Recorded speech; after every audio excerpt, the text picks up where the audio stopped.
We can get started.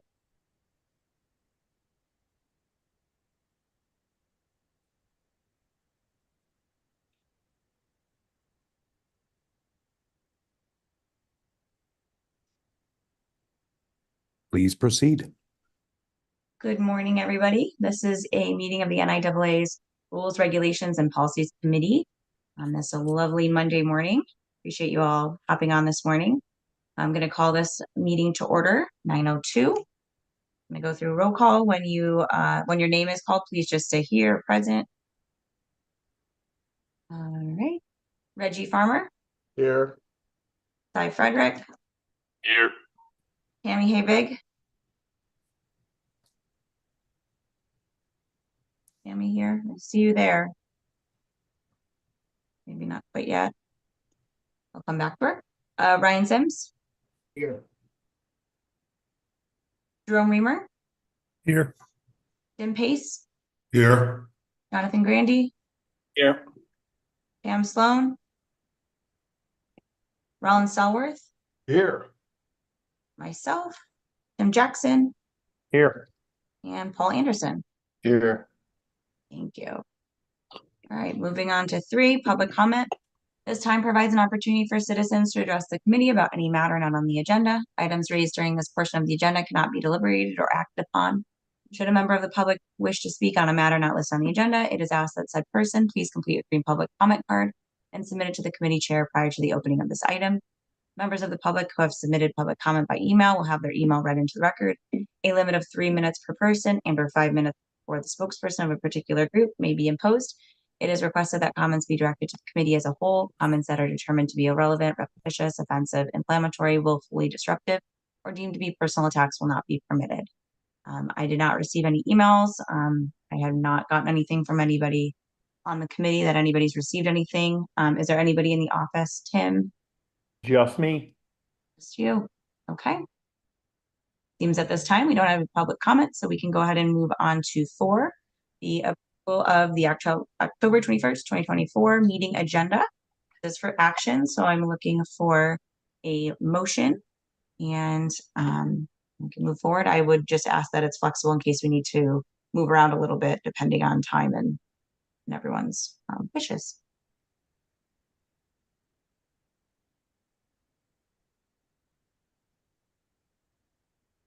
Looking for a motion to approve the agenda. Rollins Stallworth, committee member. I'd like to make a motion to approve the agenda. Thank you. And make it a flexible one if we can, if that's required. Yeah, thanks. That helps. Second? For a second. I'll second it. Second. Thanks, Tammy, and I'm marking you present. I called for you, but you didn't answer me. Okay. Sorry, I had people in my office. You're good. You're good. Okay. Any discussion or anything? All right, going to a vote. All in favor? Say aye. Aye. Aye. Aye. Any opposed? All right, that passes. Okay, moving on to 5, approval of the August 22nd, 2024 meeting minutes, again for possible action. So looking for a motion. Hopefully you had a chance to go through and just review those minutes. Pretty lengthy there. A lot of it was our conversation on co-ops. So if there are any errors or any issues anybody saw with it? If not, then looking for a motion.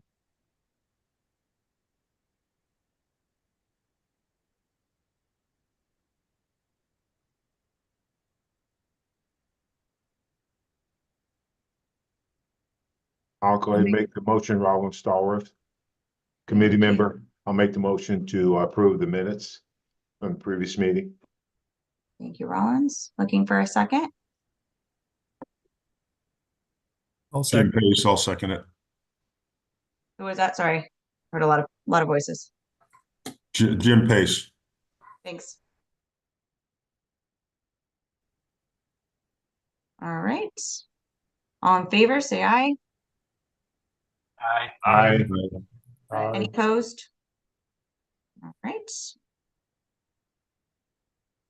Here, that passes. Okay, so here's the meat of what we're going to be doing today. Item 6, all of our administrative codes The first part A are all of the LCB returned regulations that were on the document that is listed R-14124. These had all gone to the Board of Control and were returned to committee because these are the ones that are really associated with the one-time transfer. And there were some changes to this from what we had initially sent the LCB. So what our job here really today is, because we are going to have an emergency VOC meeting coming up to move these forward. So I want to make sure that we really look through them, talk about any changes that we see fit, and get that back to the Board of Control so that they can review and send it back to the LCB. And I'll also kind of bring up, because Paul and I discussed this, if we get to a point where we're looking at these and we're not really understanding, why some of those decisions were made by the LCB to change some of that language, it may actually be more beneficial for Paul and I to meet with the writer and talk through maybe some of those decisions and see if there's a reason behind them and if they do actually make sense. There's really only a couple issues, so as I'm going through them, I'll kind of point those out, but I do want to talk about all of them and make sure we're good with the ones that seem to be okay, and then whichever ones we still have an issue with, we can possibly talk to them about to see what the reasoning was for some of those changes. So to just kind of start us off, they start on page 13 of the packet. So if you'll go there. So the very first section 2, is the actual one-time transfer regulation. So if you've read through it, it seems okay. I want to hear from the committee and see if there's any issues that you see, or if this makes sense based on what we talked about and what we initially sent to the Board of Control and what they approved and what we sent forward to the LCB. So I'm just going to kind of open that section 2 up for discussion and just want to hear if there's any comments about the way it was rewritten. I can pull up what we sent them to compare it if anybody wants to, that language to see, but just want to open that up for conversation if there's any issues that you saw with this. Kate, have you looked through them and compared them? So I did, and that's kind of part of the conversation, is some of it wasn't perfect and was a little contradictory to what we had sent, and that's why some of it might need to be a conversation with them, because I'm not quite understanding if what they've sent back is actually going to work and not cause more issues, and implications. So yeah, I did do that. Okay. And in layman terms, Roland Stallworth here, in layman terms, has there been what's the specific change in verbiage from the previous one-time transfer rule? So, I mean, there's a lot of mumbo jumbo in here. Realistically here, what do I tell people who won't read this, what the difference is between this new one-time transfer and the previous one? So I don't think there's too much different with the actual one-time transfer rule. I think the issue is some of the other regulations we changed to flow with what we've put in here is more of the issue, that may have a trickle-down effect of how we interpret it. But the actual one-time transfer regulation, I don't feel like there's been a significant change in the language. I mean, let me pull up the other one, I guess, and kind of show you the difference, and maybe that'll help determine if there's actually a concern here.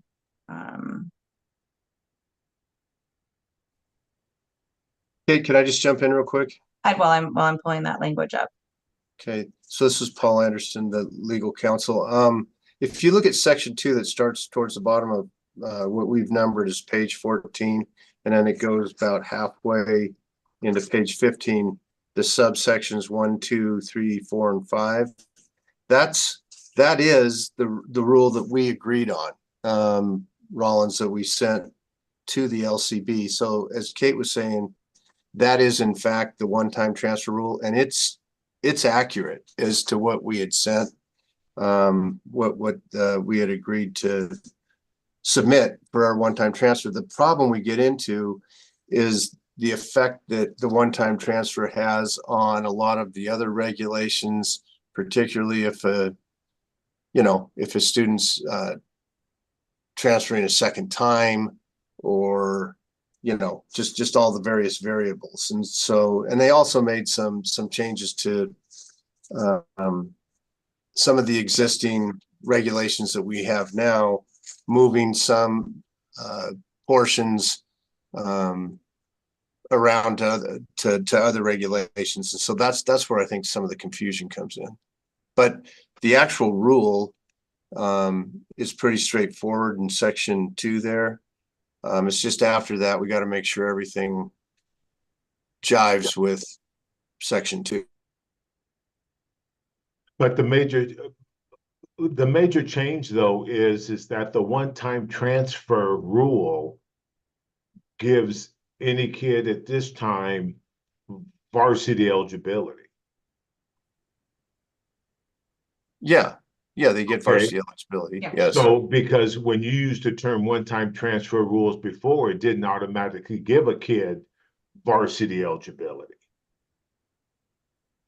Well, in our existing regulations, we've always had the sub-varsity eligibility, if that's what you're talking about. Yes, that's what I'm talking So, about. but that wasn't really a one-time transfer rule. That was a remedy that we would provide to kids who chose to transfer and who were ineligible for 180 days and who met whatever requirements. They were an underclassman, and that sort of thing. That's where sub-varsity eligibility came in, and that was done. Sorry, Paul.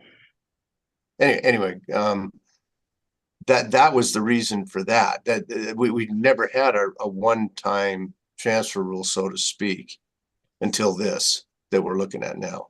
Yeah, but I think we're officially using the term one-time transfer now, but the other, in previous years in this position, we used the term transfer. This was a transfer. You're Yeah, right. and I would argue two things. One, the existence of the existence of a kid applying for sub-varsity was only after their transfer was denied.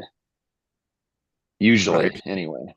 So there was no one-time transfer in regards to sub-varsity or varsity. It was usually you applied for eligibility at the varsity level, were denied it, and then applied for sub-varsity. So in this, and I did have written in my notes though, Rollins, that section 4 on page 15, do we need to indicate there the pupil is eligible? Page 15 as we numbered it. Do we need to indicate that the pupil is eligible for any sanctioned sport at the varsity level? Do we need to indicate that? So or is it implied? So this is Paul Anderson. We're working with the LCB. That language, that's what that means when it says any sanctioned sport. That means varsity down through B level or freshman or whatever. So Copy. I don't think we need to add that, and I don't think they would add that. Well, Copy. and see, I think because this is the change in it, this is the major change here, is that if the association approves an application submitted, the student is eligible to participate in any sanctioned sport at, well, they don't necessarily even have to participate at the varsity level, but participate in any sanctioned sport at any level. Because before they would apply, they would get denied varsity level, then they would have to reapply to get JV level. So it's a little bit confusing because if we're looking at the old method that we used to do, we would deny the kid this transfer eligibility of all athletics for 180 days. Then they would resubmit it to apply for the JV level, and 90% of the time they would get it. This one here, just because it doesn't specifically say varsity level, I think that it should say any level of a sanctioned sport or something like that. I don't know. You think it's a given, Paul, that they read that and say, okay, they can play any? I don't know. Well, that's when you say any sanctioned sport, that includes all levels. Okay, And all I'm telling you is that the LCB writes, as you can tell when you read their stuff, is much differently than the average person does. But that's, in the statutes that we have, in the regulations that we have throughout the state and in all areas, this is how they write. And they try to condense things as best they can. And so, I mean, we can throw that out there, adding varsity level or something to that effect, a subsection for it. They'll either say okay or no. So we can do that if people feel that that's something we ought to do. One thing that I think that does change a little bit, like if you move right down to number 5, when it starts talking about if you transfer within the 180 days, it's maybe not number 5, section 3, when it talks about transferring within the school year, it talks about being ineligible to participate in any sanctioned sport at the school in which the people enroll. So if we're going to change it, then at that point, you got to change that too. You got to say you're ineligible to participate at the varsity level, but you can apply for sub-varsity. And I think that's why it's in our language that way. It's either you're eligible or you're ineligible, and it's always full. The only regulation we have that says anything about any other level is just our out of zone regulation.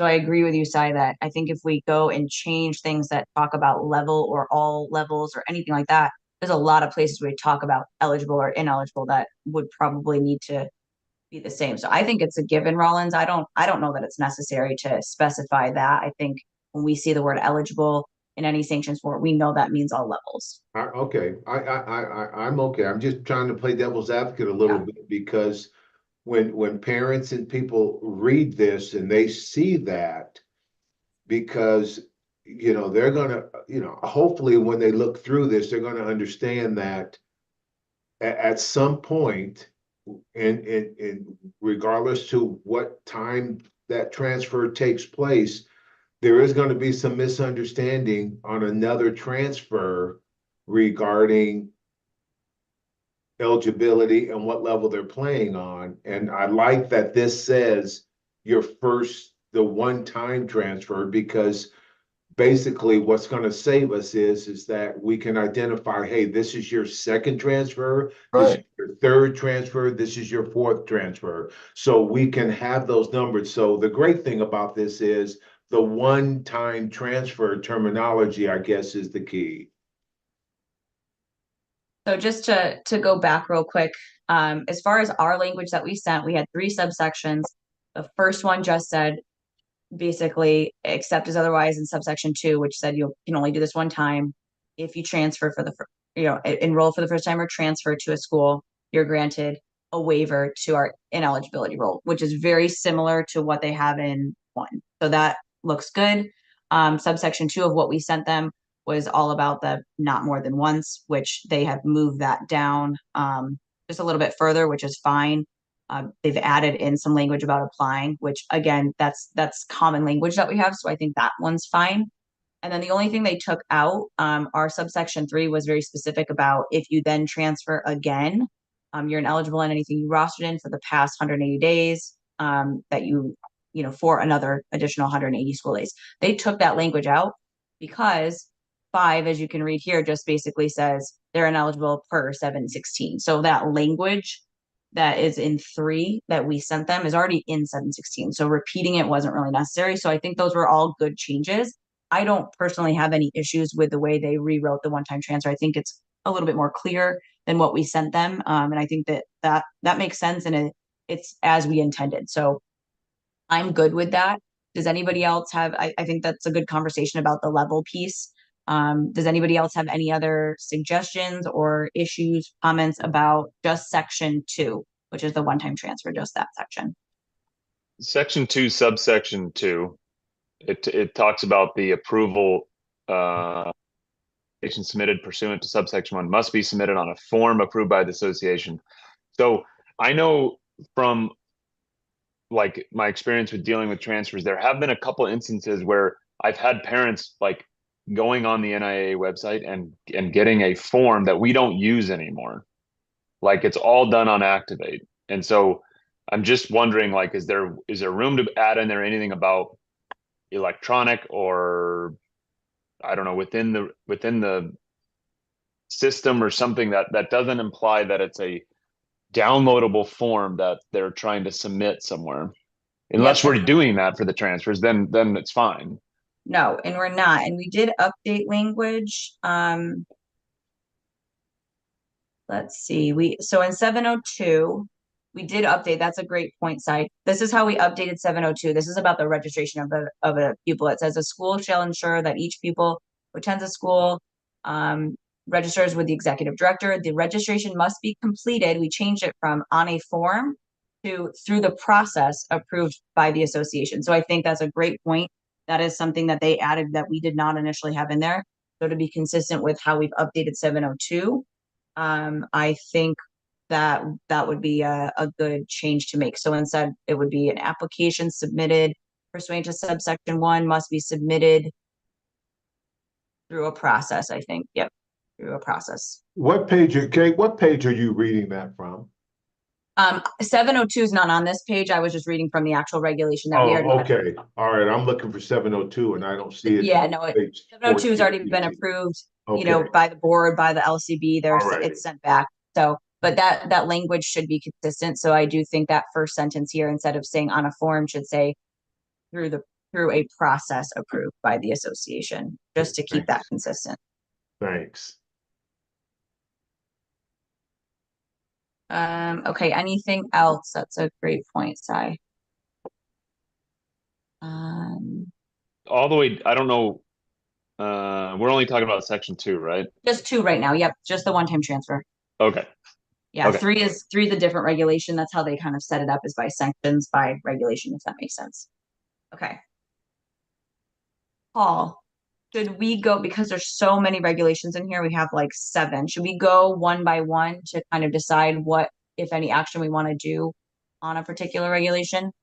How do you suggest we? That's probably the best way to do it. And I mean, what the rest of these are, just so everybody knows, are, well, like 3 would be new language, I think. Yeah, that's the new recruiting language. Yep. Yeah. But then you'll note when you get into some of these, like subsection, let's see.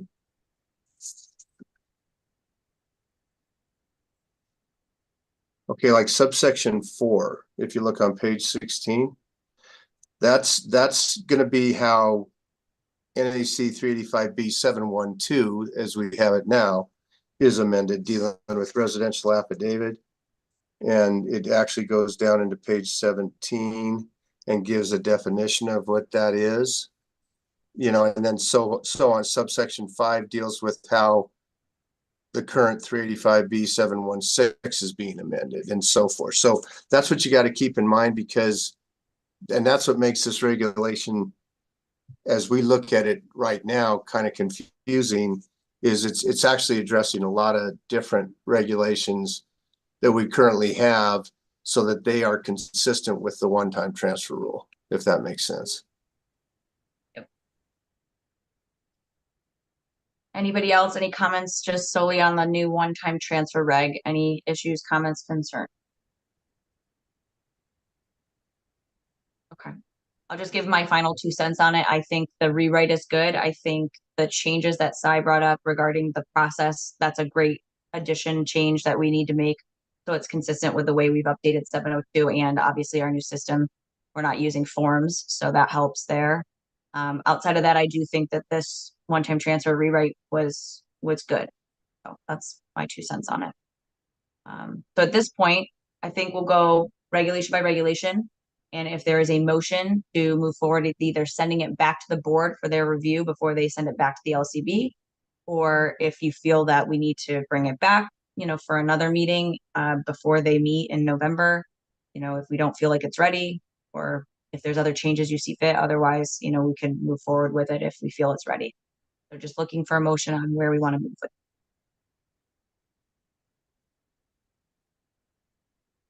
One quick thing, sorry, just a clarification.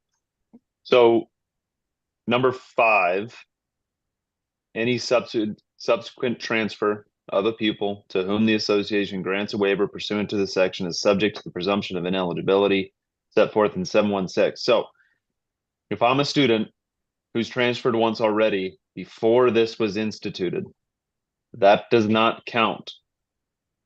I was not granted a waiver. I went through the transfer process, but there was no waiver at the time I went through the transfer process. So I can transfer again, be granted a waiver, and participate. Yes? Correct. Yes. Copy. Yeah, and I think there's not really a way to get stop around that. Monitor that, yeah. The way around it is that the regulation, when it's ultimately approved, is going to have an effective date that it'll state exactly. It'll probably be like July 1, 2025, something like that. And so it'll be as of then, everyone's got a clean slate. Anything else? Questions, comments? Hey, And we'll Paul. go over I'm sorry, 716. Hey, Go ahead, Paul. Tim. You just said a date, July 25th. Based July- on based on where we're at timeline wise, do you think we're looking at an implementation for next fall? Well, my hope was that we would get this done and approved and you know, through the whole process with the LCB. I mean, and we're a meeting away from doing that, really. So that, but the idea was, instead of implementing it mid-year. No, I'm good. I just think wanna I'm be just excited effective. about that. That's a Yeah. really good timeline then. Okay. So you still think we're on good pace for that to occur? Okay, thank you. All right, looking for a motion. And this is the motion would be just for this. Section 2. Yes, section 2, which is our one-time transfer, right? Okay, good. Cy Well, Frederick, hey. committee member. Oh, sorry. Go ahead, Si. Go ahead, Rollins. Go ahead, Si. I've done it several times already. Okay. Cy Frederick, committee member. I move to motion a motion to approve section 2, one-time transfer regulation. And I'll second. Is that motion with the change that we discussed, right? The small With the- language. Yep. on such- Yes, that Through a process. includes the change to Through a process. yeah, subsection 2. And my second will include that change as well. Thanks, Rollins. Okay, any other discussion? All in favor, say aye. All right. Aye. Any Aye. opposed? Okay, that motion passes. Okay, we're gonna move on to 3. So this is also new language. Everything else, as Paul mentioned, that we go over after this one will all be regulations we currently have in place and just the changes that we had suggested and what has come back. So this is our new separated out regulation for what we used to kind of consider the Oregon rule. Previously, we had a regulation for transfers. So 716 in itself was, if you transfer, you're ineligible, and it had information and language about what happens if you follow a coach, if you get instruction and then go to that school. And so what we decided as a committee in our previous meeting was to separate those 2 out. So now we have recruiting regulation regarding all of that language, and then our transfer regulation 716 would be itself separated from that. So this is that new language where we basically pulled, not very brand new language. It's, we adjusted it a little bit, but it's language we had. It's just removing it from 716. So the issue I have here with what they've done is they have left in some language about transfers. And this regulation should not have anything to do with just our general transfer language. So if you look at subsection 2, they've left in some language about the penalties to just the transfer side of things that are separate from the recruiting side of following a coach side of this regulation, which is not what we had initially sent and what we had intended for this regulation. So that is something like I said in the beginning, that maybe we need to have a conversation with the writer about the decision there, or if it was just something they missed where we didn't want that included. I'm not really sure the purpose there. But just to kind of give you a quick overview of what we sent them the subsection 1, section 3, 1 there, that language, they've updated a little bit.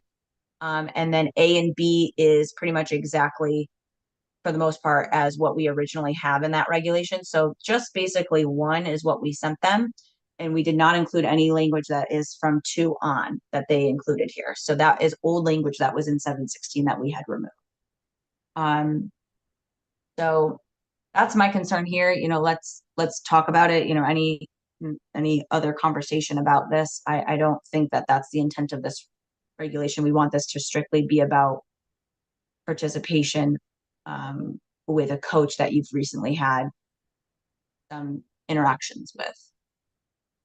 So Kate, can I just, I'll start it. So, Yeah. The first part of section 3, that's the old, that was initially in section 716. I think what we need to ask the LCB to do is to move all of that language to our recruiting regulations, because that's where it really belongs. So you're saying, because what we had initially sent and the Board of Control approved was a separate new regulation, which is what 3 is, minus number 2, that just talks about quote unquote recruiting. And we were going to put it with the recruiting regs, like those numbers.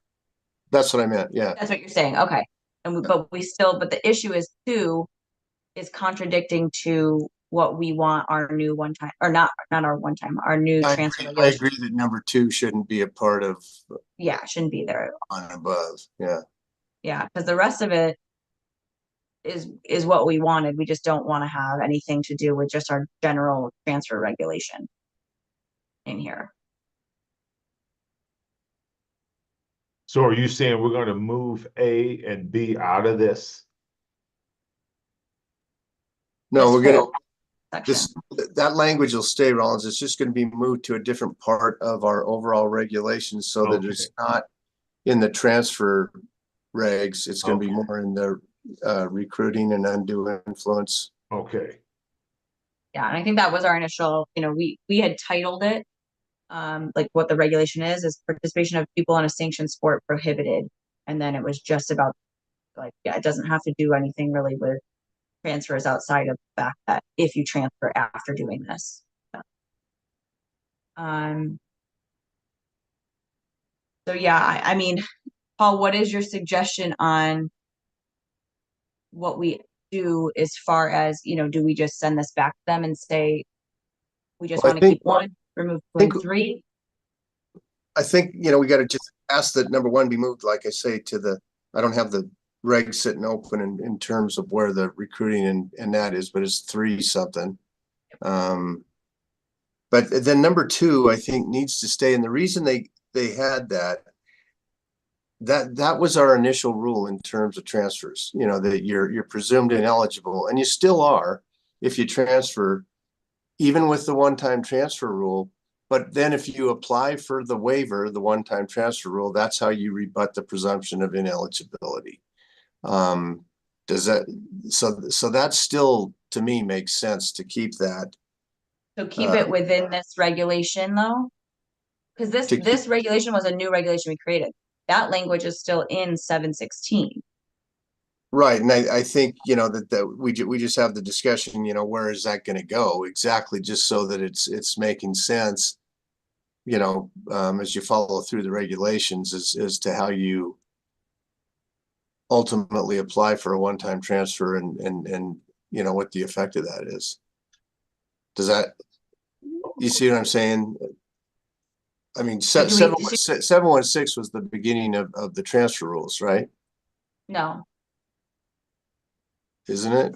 Here in here in the LCB document, or no, in our regulations right now. As far as the very first one, I mean, it's the first one that talks about the issues with transferring. Yeah. So I guess that's my question is what you want to keep 2 and move this whole regulation, including 2, to the recruiting, or are you just saying pulling out just 1?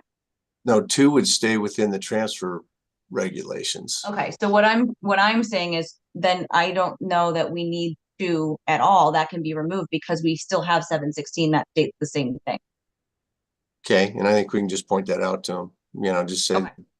Yeah, I think that's just the issue. I think it's just duplicated, and the issue with it is that it doesn't specify how we wanted to update our transfer regulation, which says, you're only ineligible in anything you rostered in the past 12 months.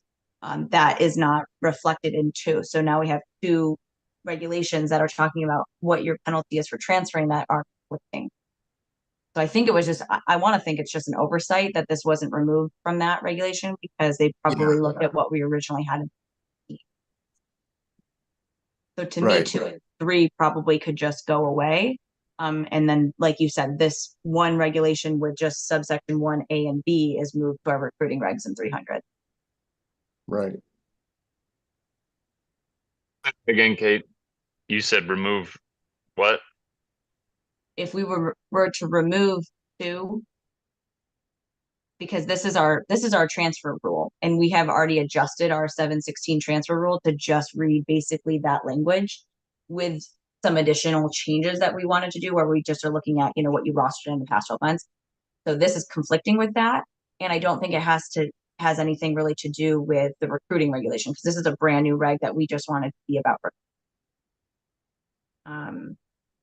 I guess we could keep 3, Paul, because 3 is just talking about that you could rebut the presumption of ineligibility. You can file an appeal if you fall within that recruiting reg. So maybe just 2 needs to be removed, and then this is 2, we just need to point out that 2 already exists in 385B716, so pull it out of here. And then 1 and 3 need to go over to the recruiting regulations. perfect. Yeah.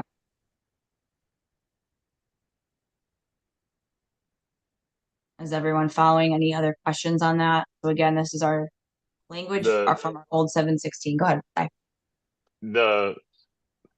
There's language in 3 referring to subsection 2. So if you remove 2,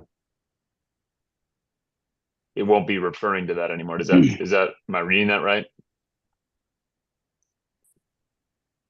They're going to just have to change that to say instead of subsection 2 that it would be because that was our idea, right, Paul? We did want you to be able to appeal this, because before you could not appeal if you were in violation of this regulation. So we actually would need to remove this 3A that says you cannot rebut it, and just change this to 3A and it's subsection 1. So you can rebut the ineligibility no. in subsection 1. I thought that's what we agreed on, is that we felt that we were going to allow them to challenge that. Yeah. I mean, if that's what we want to do, if that's what we had originally stated. I'm forgetting what we had. We actually didn't have any language in it that was sent. So I guess we can talk about that here. Like, do we want somebody to be able to appeal that? Just for the record, we're saying if a kid comes to school in September and then transfers in January, we're deciding whether or not they should be able to appeal for eligibility when they get there, because they've transferred.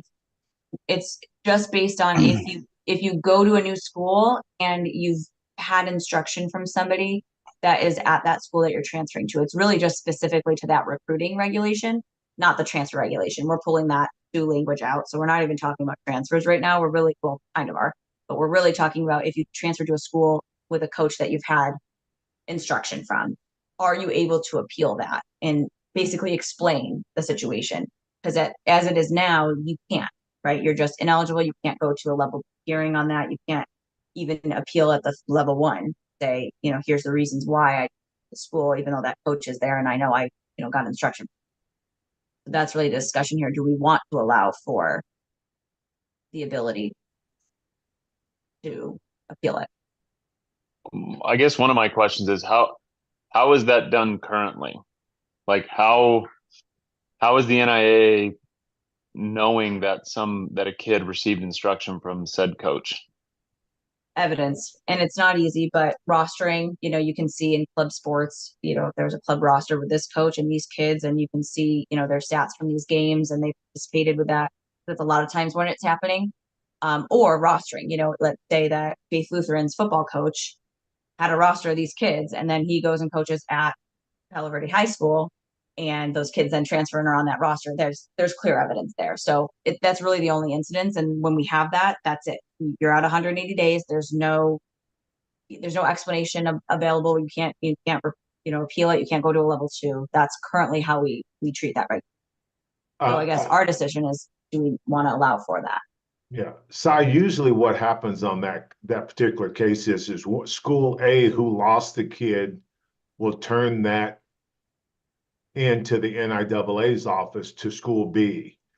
And then that opens up the investigation from the NIAA to gather the information with regards to the possibility of recruiting and contact of that school. So the NIAA really doesn't go and investigate that until it's being brought to them by either parents and or coaches from a particular school about an athlete that they have lost.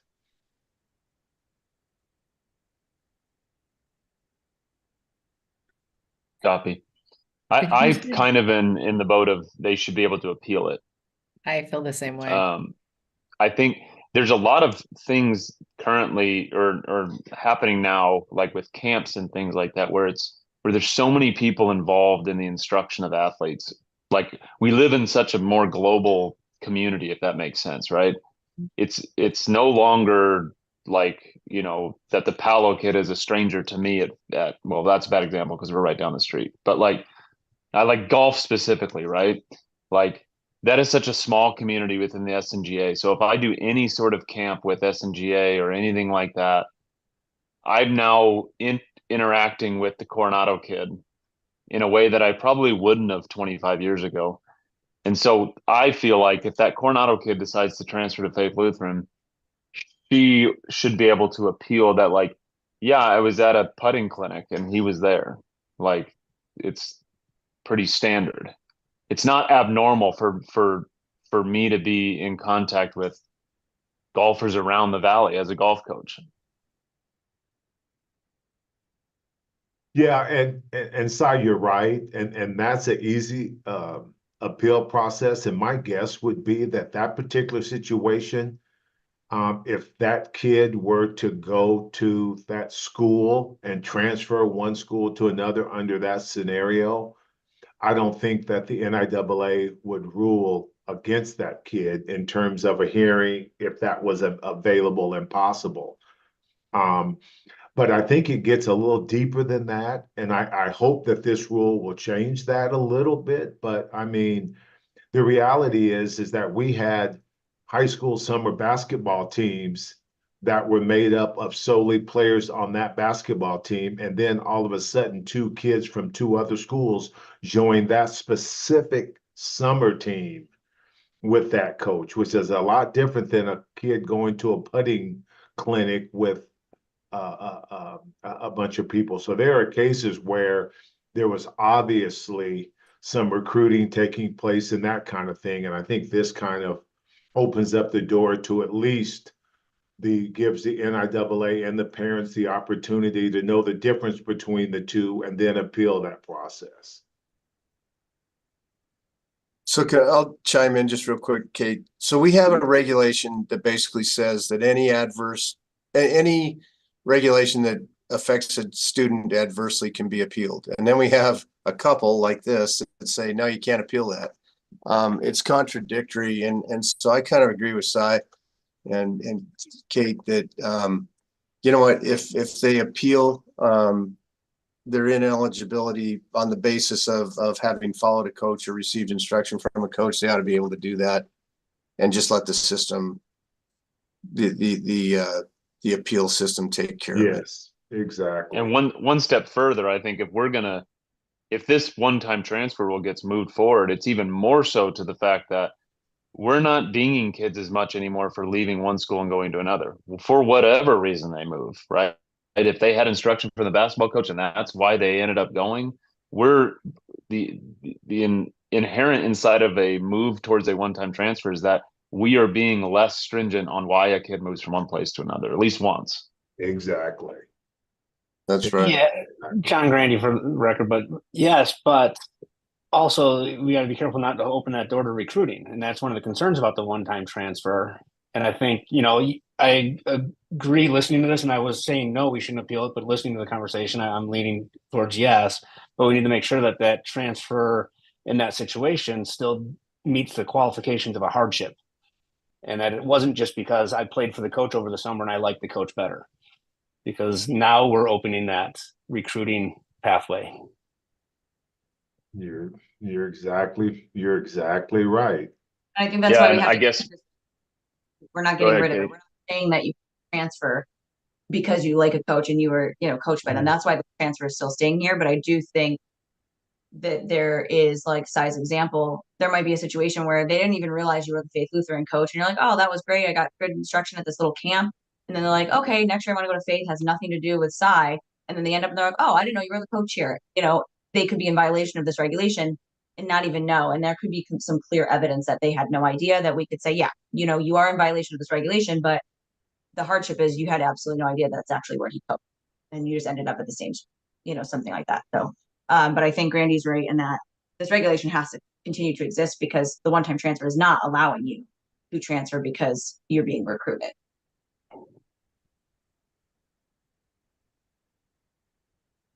Yeah, I think it's a tricky one to really grasp and get your hands around, even if you got to the point of being like, we're going to deny this kid because he was being recruited. I feel like there's so many outs for that family to be like, that's not why I'm leaving. Yeah. I don't know. Like, I think it's just a hard one to really nail down. I don't mind. I think having it in there is probably a good idea. I just think that having it in there doesn't mean it's not going to happen. Which is why I think we ought to allow them to appeal, because that'll take care of the whole thing. If there's a question, they're going to have the ability to appeal and explain it to a hearing officer who can make that decision. I think that's a happy middle ground for all that. All right. So just to kind of recap what we've talked about, we're thinking about possibly getting rid of 2 here because that is already taken care of with our transfer regulation 716. And then we would be removing from 3 may not rebut the presumption. So this would become 2, and this would be A, and this would then change to subsection 1 since there's no 2, if that makes sense. I think that's kind of what I'm following we're talking about here. Okay, John Grandy, if we're allowing for the hardship appeal on that subsection 1, then can't we just get rid of 3 altogether? Because you're getting rid of 2, you're getting rid of subsection 2 there. So that means 3B doesn't apply because that's in the other regulation. And then, but we're saying you can appeal for a hardship like you can on any others. So do we need to put that in there? Paul, do we need to, since we can? That's a good point. Yeah, if they're able to appeal, then they can appeal. We don't have to say that. Yeah, because they can appeal We said it before is because it's contrary to everything else, Right. Mm-hmm. Yeah, I don't even think we need 3 then, because it's inherent that you can appeal any regulation. Maybe it's just 1, which is what we sent them originally. Yes. And then we added 2 and 3. Yeah, So, they added 2 and 3. yep. Yeah. Um, Let's get rid of it. Okay, looking for a motion if there's no more discussion on that. I'll make the motion to get rid of what would that be? Section 3, 2, and 3. Okay. Looking for a second. Reggie Farmer, member, I second that. Thank you. Any other discussion? All right, all in favor, say aye. Aye. Aye. Aye. I Any opposed? Okay, that motion passes. All right, so we're moving section 2 and 3. All right, moving on to 712. We're getting into an easier one here, thankfully. So 712, what we had asked them to do is just update some of the residential affidavit language. And let me just pull up, I want to pull up the original. And on subsection 5, we had asked them to add in charter, magnet, vocational, and technical schools since we were removing some of our other language. So basically, this regulation is just talking about your initial eligibility, where you live. Obviously, we have schools that don't have zones. So basically saying if you are attending those schools that don't have a zone or have the whole zone, of all of Nevada, and, you're initially enrolling in that school, your address and your enrollment at that school is based on that address. And the residential affidavit language, we had also given them language to give a definition for what that is, because a lot of times that's a question. And instead of adding that as a definition, they just added a subsection here to put the definition in, which I think was actually a smart idea, because our definition section is so that anytime you come across that word, you know what it means. This word is literally only in this regulation. So to make a definition of it wasn't really necessary. It was just to further explain what it is in the actual regulation where it is seen. So I think that makes sense. And they did exactly what we asked for in 5. So I don't think there's any issue with that. And then in 8 is where that language is. So this language we did give them residential affidavit means, that you are residing with a person, in a residence that is not your own, basically. So that I'm just reading that. It means an affidavit submitted to a school by the parent of a pupil who indicates that the pupil resides with a person who is not in a residence that is not located within. Is that right? That actually doesn't sound right. Now that I'm rereading that, let me go back to our definition of what we sent them. That sounds like temporary guardianship. Am I reading that right, Paul? Why does that sound? I think it needs to be more clear that the parent and student are both living with Yeah. parent This and is what we sent them was residential affidavit means a student is attending a school who resides with his or her parents or legal guardians, but whose residence is located in the home of another adult living within the boundaries of. I don't know that that's very clear. Kate, I agree. That is unbelievably open. I would read that as I could go let my kid live with John. Yeah, it looks like they're almost defining temporary guardianship, and that's not the intent there. Yeah, so I think we just got to put our definition back in there, because the idea of the residential affidavit is you're not eligible, right? Yeah, and that's in there, up top here too. It says on a residential affidavit, you're not eligible. Right. And then we also obviously have the regulation that says the same right here. We have the temporary guardianship, which is fine. This was just to further explain what that means. Residential affidavit means you and your family are living with another individual or individuals in their home. It's not your own, you're not the sole person on the lease or the mortgage, basically. So yeah, I think that language is a little unclear. Maybe, I don't know if our language just didn't meet their specific verbiage rules, but I think it needs to be a little bit more. So Kate, I have a question on 2 about the residential affidavit where it says that they're not eligible for a sanctioned sport at the school for 180 days.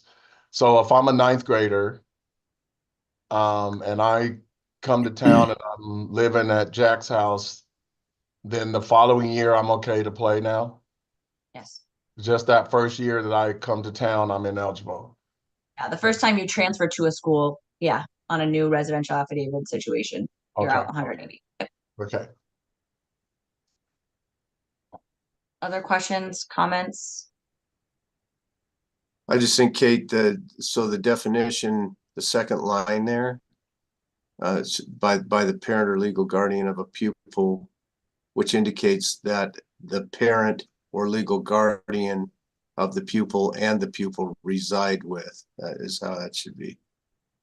Okay, just writing some notes on this. Why is number 5 in there? What is that saying or trying to prevent, or what is that This is What's the our purpose of first this is our first entry rule. We don't have a first entry rule, but this is basically saying when you begin ninth grade, wherever you choose to go, you're not held ineligible because of that. So you can go to a private school, you can go to charter school, you can go magnet, you can go to tech academy, anything like that, and you're fully eligible to begin if you are within the zone, right? And for those programs, the zone is the all of Nevada. The only thing that's not included in there is students that are attending a public school out of their zone, which is why we have that separate regulation for those, and they don't get initial eligibility. They have to use their one-time. So this is our first entry rule, essentially, this part of it. So these students here on 5, they could go to their zone school at any time, and would that be their first transfer? Yeah, they decide to then transfer back to their zone school. And, That would and be their gain one-time automatic varsity eligibility, whereas under the current policy, they would have to go back to their zone school and sit out a year. and they could apply for the subvarsity. Yeah, Yes. if they left it private or charter, that was Yes. not extended to the magnet. Okay. This is kind of this is the reason we made that change side too, just so that you know, because this has already been in existence. We just didn't have the language for charter, but they were treated as such because it was under the same kind of thought with the private schools. The magnets and tech academies had their own regulation that said the same thing, that you're initially eligible, but we got rid of that regulation because there was other stipulations about what happens if you leave a magnet program that are now not valid. Since we have the one-time transfer, we're allowing magnet schools, magnet students to transfer that one time. And so we've basically removed all that language and just put them lumped in here so that everyone knows that you can get initial eligibility outside of your quote unquote zone if you go to any of these programs. Okay. That makes sense. Other comments, concerns? All right, so again, for this one, I think we're just looking to move some language back in that we originally had regarding the residential affidavit, just making it very specific that you and your parent or legal guardian are living with another adult, another person in another home. Make sure that's clear there. All right, looking for a motion.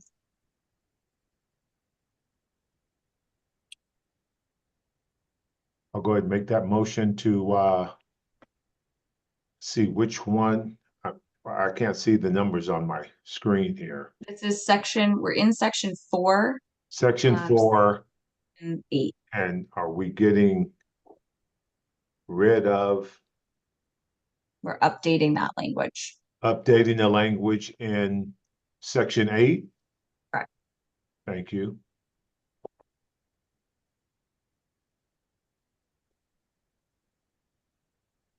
Is that your full motion? You're just gonna say updating based on what we had agreed on, right? Yeah. Okay. Based on what we agreed on, making that change for a section 8. Perfect. Looking for a second. I'll second. Okay, all in favor? Aye. Aye. Any opposed?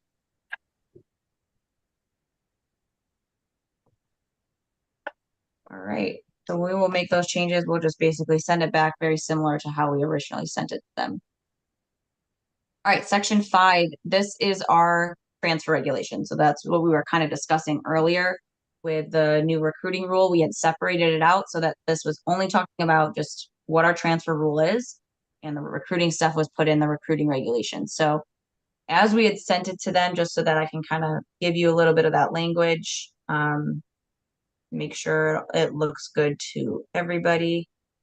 So the language that we had given them was any pupil who is enrolling in a school for the first time is presumed ineligible to participate in any sport in which the pupil's name appeared on a roster of the association during the previous 180 school days. So our original rule was if you transfer, you're out for 180 days, regardless of anything.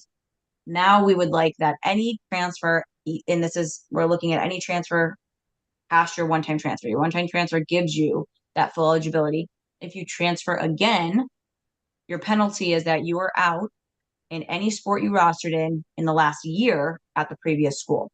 So you could technically do like a voluntary sit out period, before you transfer. You could really kind of use this in your, at your leisure. And the purpose of this really is, a lot of times we get transfers where a kid came out for freshman basketball. They weren't even really good at it. They didn't really like it. They never played it again. And then they leave, they leave their private school and go back to their zone school, and they can't play basketball their senior year because they can only get JV in basketball because they rostered in it 3 years ago, but weren't even good and didn't like it at the time. And now they like it and want to go back to it. You know what I mean? So there was situations that happening like that all the time where, kid hadn't played a sport in a while and had to sit out of that sport because of something they did a few, years ago. So we had all agreed on that. And I think the language that they put in here, they just kind of cleaned up our language a little bit. But the issue is that they've kept some of this other regulation in here that we kind of have to go back and forth between to see what that implication is and why they have kept that and what that actually means. So I think if we ignore 720 for a second and just kind of read through this to make sure the rest of it sounds good, that's kind of the first thing that we'll want to do. But the 720 piece being in there still is an issue because that's a regulation that we had asked to completely remove. So the rest of this first section, I think, reads pretty similar to what we had sent them. So they're ineligible participate in any sanctioned sport at the school in which the pupil enrolls or which the pupil transfers for 180 days. But I think what they did not include, I'm just looking if they included it in a later part. What they didn't include here is the piece about that their name appeared on the roster in the past 180 days. I think that piece is missing here. And that I think that's the biggest change that we wanted to make. And with that language not being in there, that's not hitting the mark on what we wanted. Hey, Kate, when you say appeared on any roster, does that mean exactly what it says? Like, if I appeared on a freshman roster, I can't play JV at the new school? Yeah, any level. Yeah, any level. And was there any appetite to reconsider that? I mean, we're sitting kids out of participation from levels of sports that don't even matter. Are there exceptions in place or appeals that can be made for somebody who played freshman basketball and only wants to do JV basketball at their new school? I know we originally talked about it, how we wanted to look, because again, we're talking, just so that we're clear, this is talking about a second transfer, right? So let's say I go out of my zone to a magnet program, fresh out the gate freshman year. I'm playing at my magnet program, full levels. Then I decide to go back to my zone school. Let's say it's Reed. And now because of the one-time transfer, I have full eligibility, all levels, and any sport I want, doesn't matter. Okay. Then I'm like, okay, you know what? I really want to go to Bishop Minogue. And now I'm transferring for a second time. What is the penalty there? That's what we're really talking about here. So is there an appetite to say, I only played JV at Reed? Shouldn't I be able to play again JV at Bishop Minogue in that same sport? That's basically what you're asking right now, right? Am I understanding that, Ryan?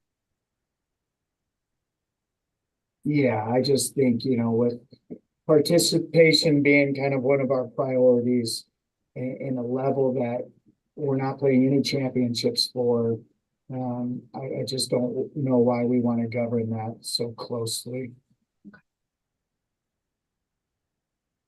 So Yeah, the rule now states that that kid would not be able to play JV basketball or varsity basketball at his third school, his or her third school. how we originally sent it, and again, this is not written correctly, but how we had originally sent it and what this committee had agreed on was that your subsequent transfers are just the roster exception within the past year.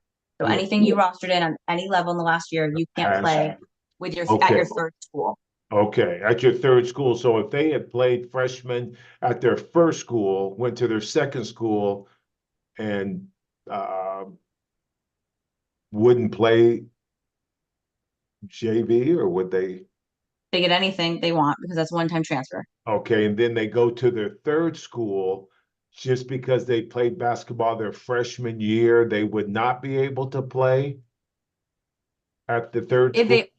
it's only anything you played in the last year. So let's say, giving that same example, if I went to a magnet program, played basketball, transferred back to my zone school, Reed, didn't play basketball, Yeah, and now I'm going to Bishop Manogue, I can play basketball because I haven't played in a year. okay. Just the previous 180 days would be the process. Okay, good. I like that. I think it should, I think after you've used your waiver, I think it should go back to what our normal transfer rules are, which is, again, so if the kid's coming to play Lower at their level. third school, they can apply for the transfer. If they get denied, they can apply for sub-varsity. That's And then they exactly can how pl- it is or should be, Si. I think that was the intent. Yes. Because I really think when we started talking about this years ago, about possibly changing this, one of the easiest things we could have done as an association is just said, hey, look, any transfer, you can transfer anytime you want, but you just can't play varsity. So we could have open, I mean, that was kind of terminology and the philosophy our office has always had in Washoe County is you can go wherever you want to, you just can't play lower levels. You just can't play varsity. I mean, play varsity level. You can transfer any year whenever you want. You can go 3 transfers in a row. You just can't play varsity level at that transfer. So I like that part of this of being able to give the athlete the opportunity to continue to play. Yeah, the way I view it is, your first transfer, you've got your waiver to use, you've got your golden ticket. Once you've used it, you're subject to transfer rules as they've always existed. And I think the other part that lends itself to is if I go to my third school and I have a legitimate hardship, I should be able to file for that hardship and let the NIAA decide, okay, yes, this is a legitimate hardship and they should be allowed to play varsity sports. And so we're going to grant them that. I mean, we would do that. I don't know that we would just turn a person away because they've already used their one-time transfer. I think they just get they get shuffled back into the normal transfer rules as they've always existed. And I think that's exactly how we intended the one-time transfer to work. Yeah, the only Now- new piece of that after your one-time transfer that we didn't have in place before was the roster exception for all types of camps. So, Si, you're used to that being in a private school. That was not extended to if you leave a zone variance and go back to your zone school. You were out in everything. You didn't get the roster exception. So I think the reason we made some of this language here is to have an even playing field for all types of transfers that we didn't have in the past. So that's really the only other type of transfer that didn't fall within that. So now it's just evening it out so that any type of transfer back to whatever, your zone school or to private or a charter or whatever way you want to go, you're now all treated the same. That if it's your second transfer, you're out in anything that you rostered and just looking at the past year. That's the only other update, those two things, because I think it makes a little bit more sense than to hold somebody accountable for, a sport they played 3 years ago. Fair point. The other question I have, and Paul, maybe you know the answer to this.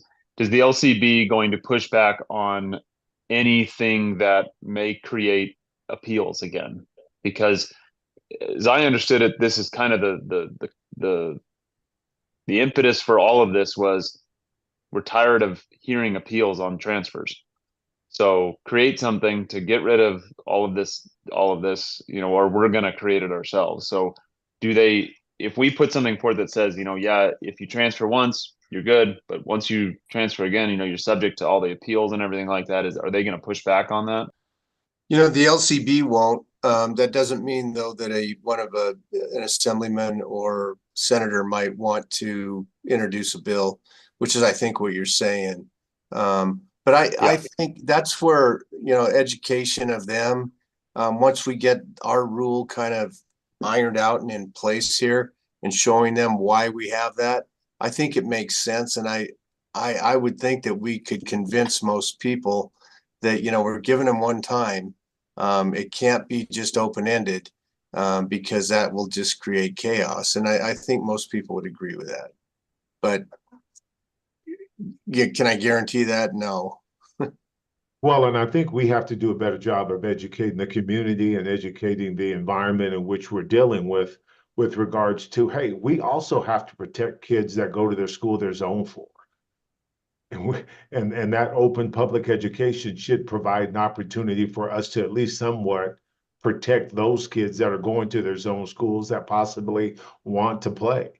I mean, Right. we have to sell that product to our community and let them know because, we are protecting 90% of the population base at a school with regards to participating and playing at the school they're zoned for.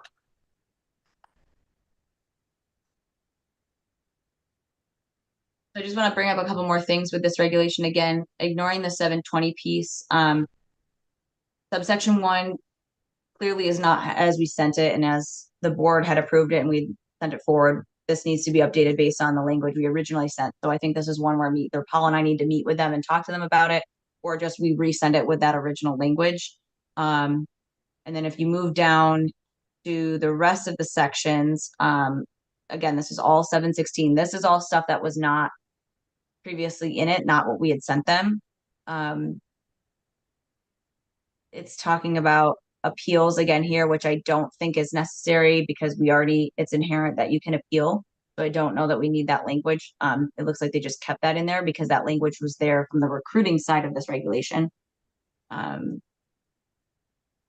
then same with this is just talking about the waiver here. Paul, is there any need for us to have anything about appeals again in here, kind of like what we were just talking about before? What do you mean by specifically? Kept this language in here, and I think the purpose, I'm just kind of guessing, the purpose that they kept some of this language about appealing was because that was in there before when it had the regulation regarding recruiting that we removed. But I don't think there's any need to keep anything specific about rebutting your presumption of ineligibility. I think that's inherent that we know that you can do that. Yeah, I think, by like, if you look at subsection 2 where they struck a lot of language but have added some other, that kind of covers it because it's saying you're presumed ineligible unless, you've applied for the one-time waiver or, you're seeking to rebut the presumption under, as Cy was saying, the hardship appeal process. Right. So, but that was my question. Do you think we need to keep that language in there? Or Yeah, I think that should stay. Okay. Yeah. Yeah. So your two ways around this is time transfer or a hardship. Like I said earlier, 716 is where we first start talking about transfers. And so if this is the general rule, that somebody's reading for the, to start the process, they understand in reading this what they can or can't do or what they need to do in order to seek eligibility. And they can either exercise a one-time transfer, or if they've done that, then they have to go through the appeal process. Perfect. Okay. So cool. I think that needs to be that way. Okay. So before we make a call in 716, I just want to show you 720 and what the issue is with this. So 720, what we had originally sent them was just a full removal of that regulation because it talks about zoning in students that are transferring when their zone of attendance changes. And we had decided that regulation, we have a regulation that talks about zoning and zone changes 7 through 6. And so we wanted that all to be in one place and not have two regulations because it gets a little bit confusing there. So there was really no need to have 720 anymore, but they ended up keeping it and then referring back to it in 716. So again, this might be a conversation Paul and I need to have with them regarding the writing and why they made that decision and if there's an issue with us removing it, but I don't see the issue here with us just referencing the other rezoning regulation if they need it to be referenced in 716. So that would be my other suggestion, is to remove this part here regarding 720, because I would still push to remove that regulation and just combine it with the other rezoning regulation. I think if we can get rid of any, we should get rid of them. The less the Definitely. better. So if we can get rid of it, I think we need to get rid of it.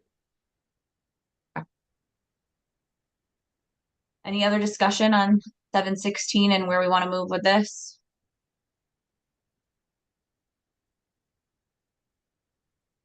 All right, looking for a motion.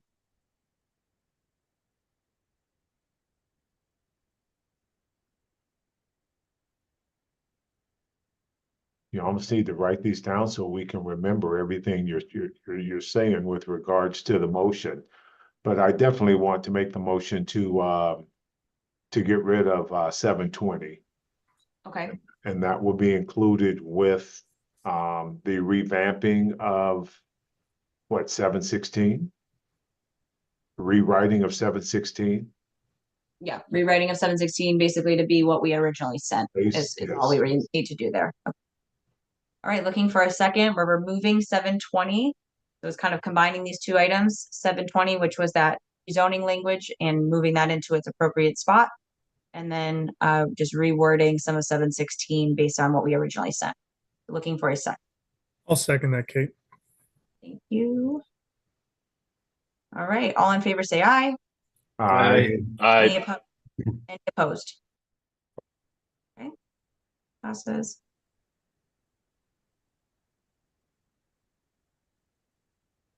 Okay, so we'll skip through then past section 6, which is 720. Again, we have moved this language into 736 already, so it's not really removing, it's just kind of reorganizing so that they're all in one place.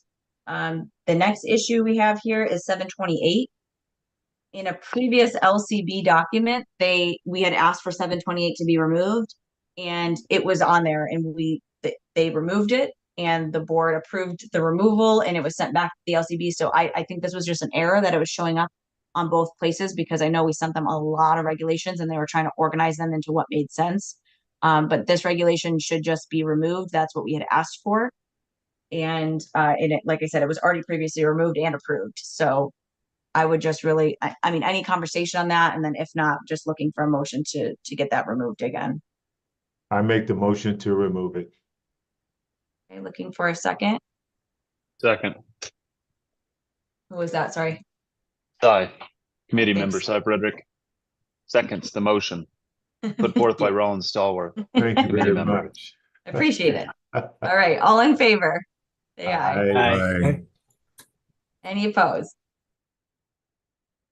Thank you. All right, that's one less one we have to talk about. Okay, I think they get a little bit easier as we go. 734. 734. What's happening?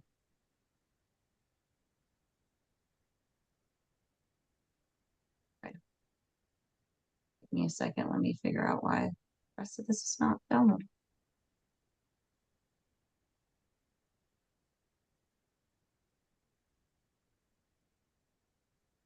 Okay. Want to make sure everybody can still see my screen. Yes. Yes. Okay, perfect. Down. 28. 734. This is our homeschool regulation. We had asked them to remove subsection 3, as they are now going to be subject to our one-time transfer regulation. They did that. There does not appear to be any issue or changes outside of what we already sent and our committee approved and the board approved. So I don't even know. Paul, do we need to make a motion on this one? There's no changes. There's nothing. Do we still need a motion to say it's good to go back to? No, I think, you know, if it's presumed it's good, if we're not, the only reason we're making motions is to change things that are in. Perfect. Okay.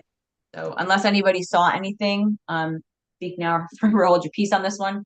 I didn't see any changes outside of what we had already approved in this committee and the board. Good. All right, let's move on to 736. So the only issue with 736, the changes that they made were fine. I think we just have to add that 720 language over here, which they didn't do. So what we had originally sent them, just so that you're aware, for 736 was the addition of the subsection 5, there was a new section, subsection 5 listed here at the end that had the language from 720 regarding the students transferring, regarding their rezoning.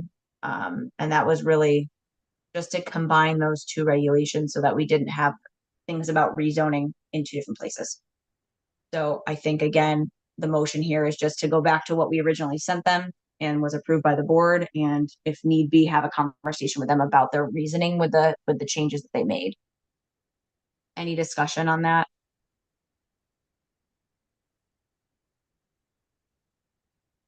Okay, looking for a motion to move forward with the rezoning regs.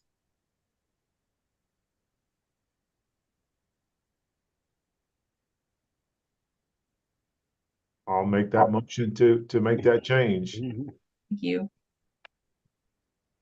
All right, so we're changing 736 to include 720. Perfect. Second, I'll second. Reggie. Yeah. All in favor? Aye. Thanks. Aye. Any opposed? Right. Last one in this section. Thank you guys for bearing with us. I know it's a lot here. 744. This is our out of zone regulation.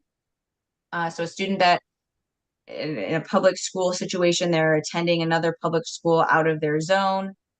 This regulation has existed for quite some time. Our changes that we had made were basically just changing this to just be about that, because there was some other language in here. And we really just wanted it to be, a pupil that's not living in their zone can apply for, a waiver from the regulation of our residency regulation to get subvarsity, and just kind of leaving it at that. And then in essence, they also can use their one-time transfer in order to get their full eligibility if they'd like to do that. And that was something we all agreed upon. We had sent forward, the board agreed upon. This, helps out a lot of our smaller communities, so that, because they don't have the JV levels, those smaller schools don't have JV levels. So that was really the push here. And we all agreed that that was a fair push, that they could get their full eligibility using the one-time transfer. So when I read through this, and Paul, you can chime in too, I didn't see any issues with what we had sent them and what changes they made. It made sense. I think they made the appropriate adjustments that were needed. Subsection 2 has the form again, unless it's on a form. I don't know if it's done through RMA or Activate, sorry. You're right. And I don't think, what did we send them? I do think we removed that, so that might be an issue. Well, it should be consistent with the other language where we used the, Right. we're changing it from a form to the whatever Yeah, language Process. process or. What we had sent them did not include that language. So I think they just kept that language from the old regulation, but we did not have anything about a form. I think they put that in just to keep it broad, but I think we do need to make it a better term that we may change vendors, we may not have like RMA to activate, so we want to keep this open-ended, but we want to make sure that what we're talking about is the same process, no matter who the vendor is. Yeah, definitely. Whatever that process is. All right, other thought. I have a question regarding this, and it might be related to it or not. I'm zoned for school A. I am going to attend school B, public school to public school. I'm going to go ahead and I'm zoned for school A. I'm going to school B, and I want to just play freshman football. I want to play all freshman sports. I'm coming in as a freshman. That does not implement me to use my one-time transfer because I'm not playing any varsity sport, correct? We had all agreed in this committee that if you go out of zone, you're using your one-time transfer. So you're using that. So because I'm not using and because I'm not playing a varsity sport my freshman year, I've used my one-time transfer, but I have not. What about a kid who uses his one-time transfer to go to a different school his freshman year and never was on a roster? They would be okay because remember now our transfer rule is that it's anything you rostered in. So if you Okay. go out of zone, you use your one-time transfer. Okay. If you apply for a sport, but if they don't apply for a sport, then they don't exist in our system, right? They have to mark one-time transfer in the system. But let's say they applied for a sport, they got it, and they didn't end up rostering.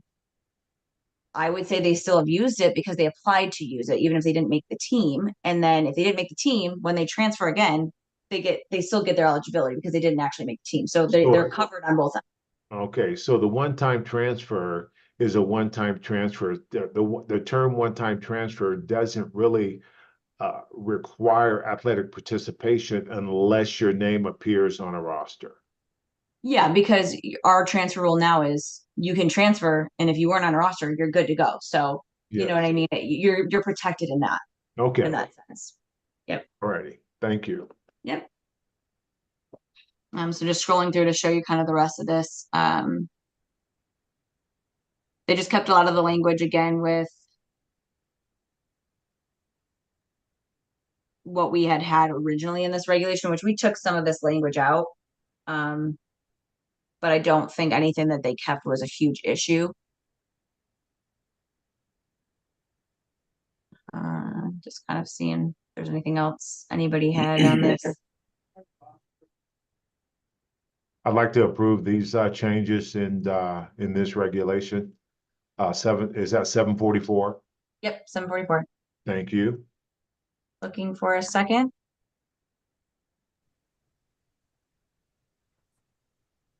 Jim Pace, I'll second it. Thank you. All in favor, say aye. Aye. Any opposed?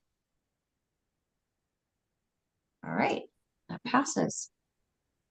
Okay, and then the only other regulation there, we don't really need to make a motion on this, was 722, we had asked to remove that. That's our magnet regulation.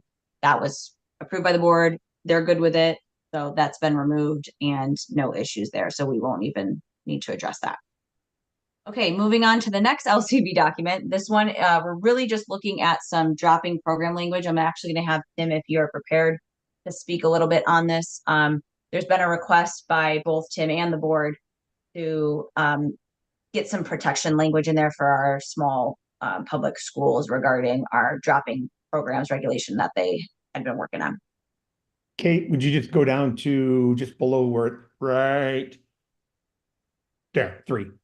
What I would like the committee to consider is or consider or add some language that allows the executive director the ability to waive this. Just a one additional line. The reason being is, and I've owned this numerous times, and I'm done going to say it. I'm sure you've heard it enough times from me. When I pushed hard for this, I did not take into consideration 1A, 2A, and 3A. I did this solely as the Southern coordinator of the schedule to help alleviate the dropping and adding of programs that was causing grief and causing consternation in our office, trying to keep the schedule solid with schools committing to a program or not.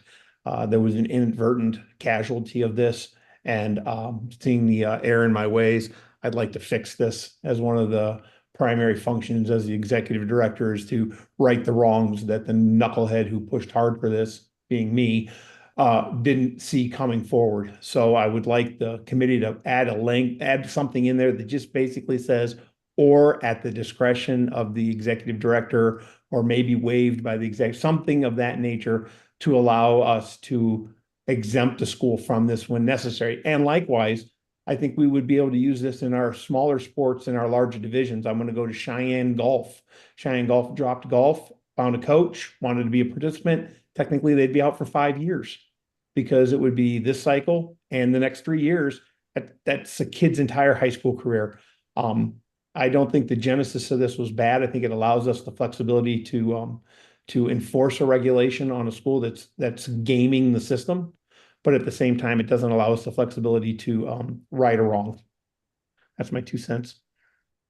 Thanks. All for the repeal of that. Is there something within the general regulation of our LCB that says the executive director has the ability to appeal it or approve it? Like, do we need to put it specifically in this one, or is it like generally that's Tim's ability to do that? Didn't we just approve that at the board meeting, Tim? I think we I approved think it we to come did. back to the committee for the committee to put it in and then send it back forward. Okay, if that's how it was, then okay. Yeah. Well, I definitely agree with that addition, Tim, and it would definitely make the board's decisions a lot easier with Tim being able to, or the executive director being able to do that. And I think this is only a thing that's positive for getting sports back and getting them back as soon as possible without that delay, because you're right, a 3 to 4 year delay in getting sports back is just ridiculous. Sai, to answer your question, because I'm not sure if that was answered. There are a few regulations that we have where the language of the executive director may waive the provisions of yada, yada, yada in certain situations. It's not a blanketed rule that we have where he can do whatever he wants and just, waive any regulation. It's very pointed to like this regulation or this regulation. So I do think the language needs to be specific in this regulation to say that, if that was what you were asking. Yep, that was in copy. Then we need to put it in there. All right.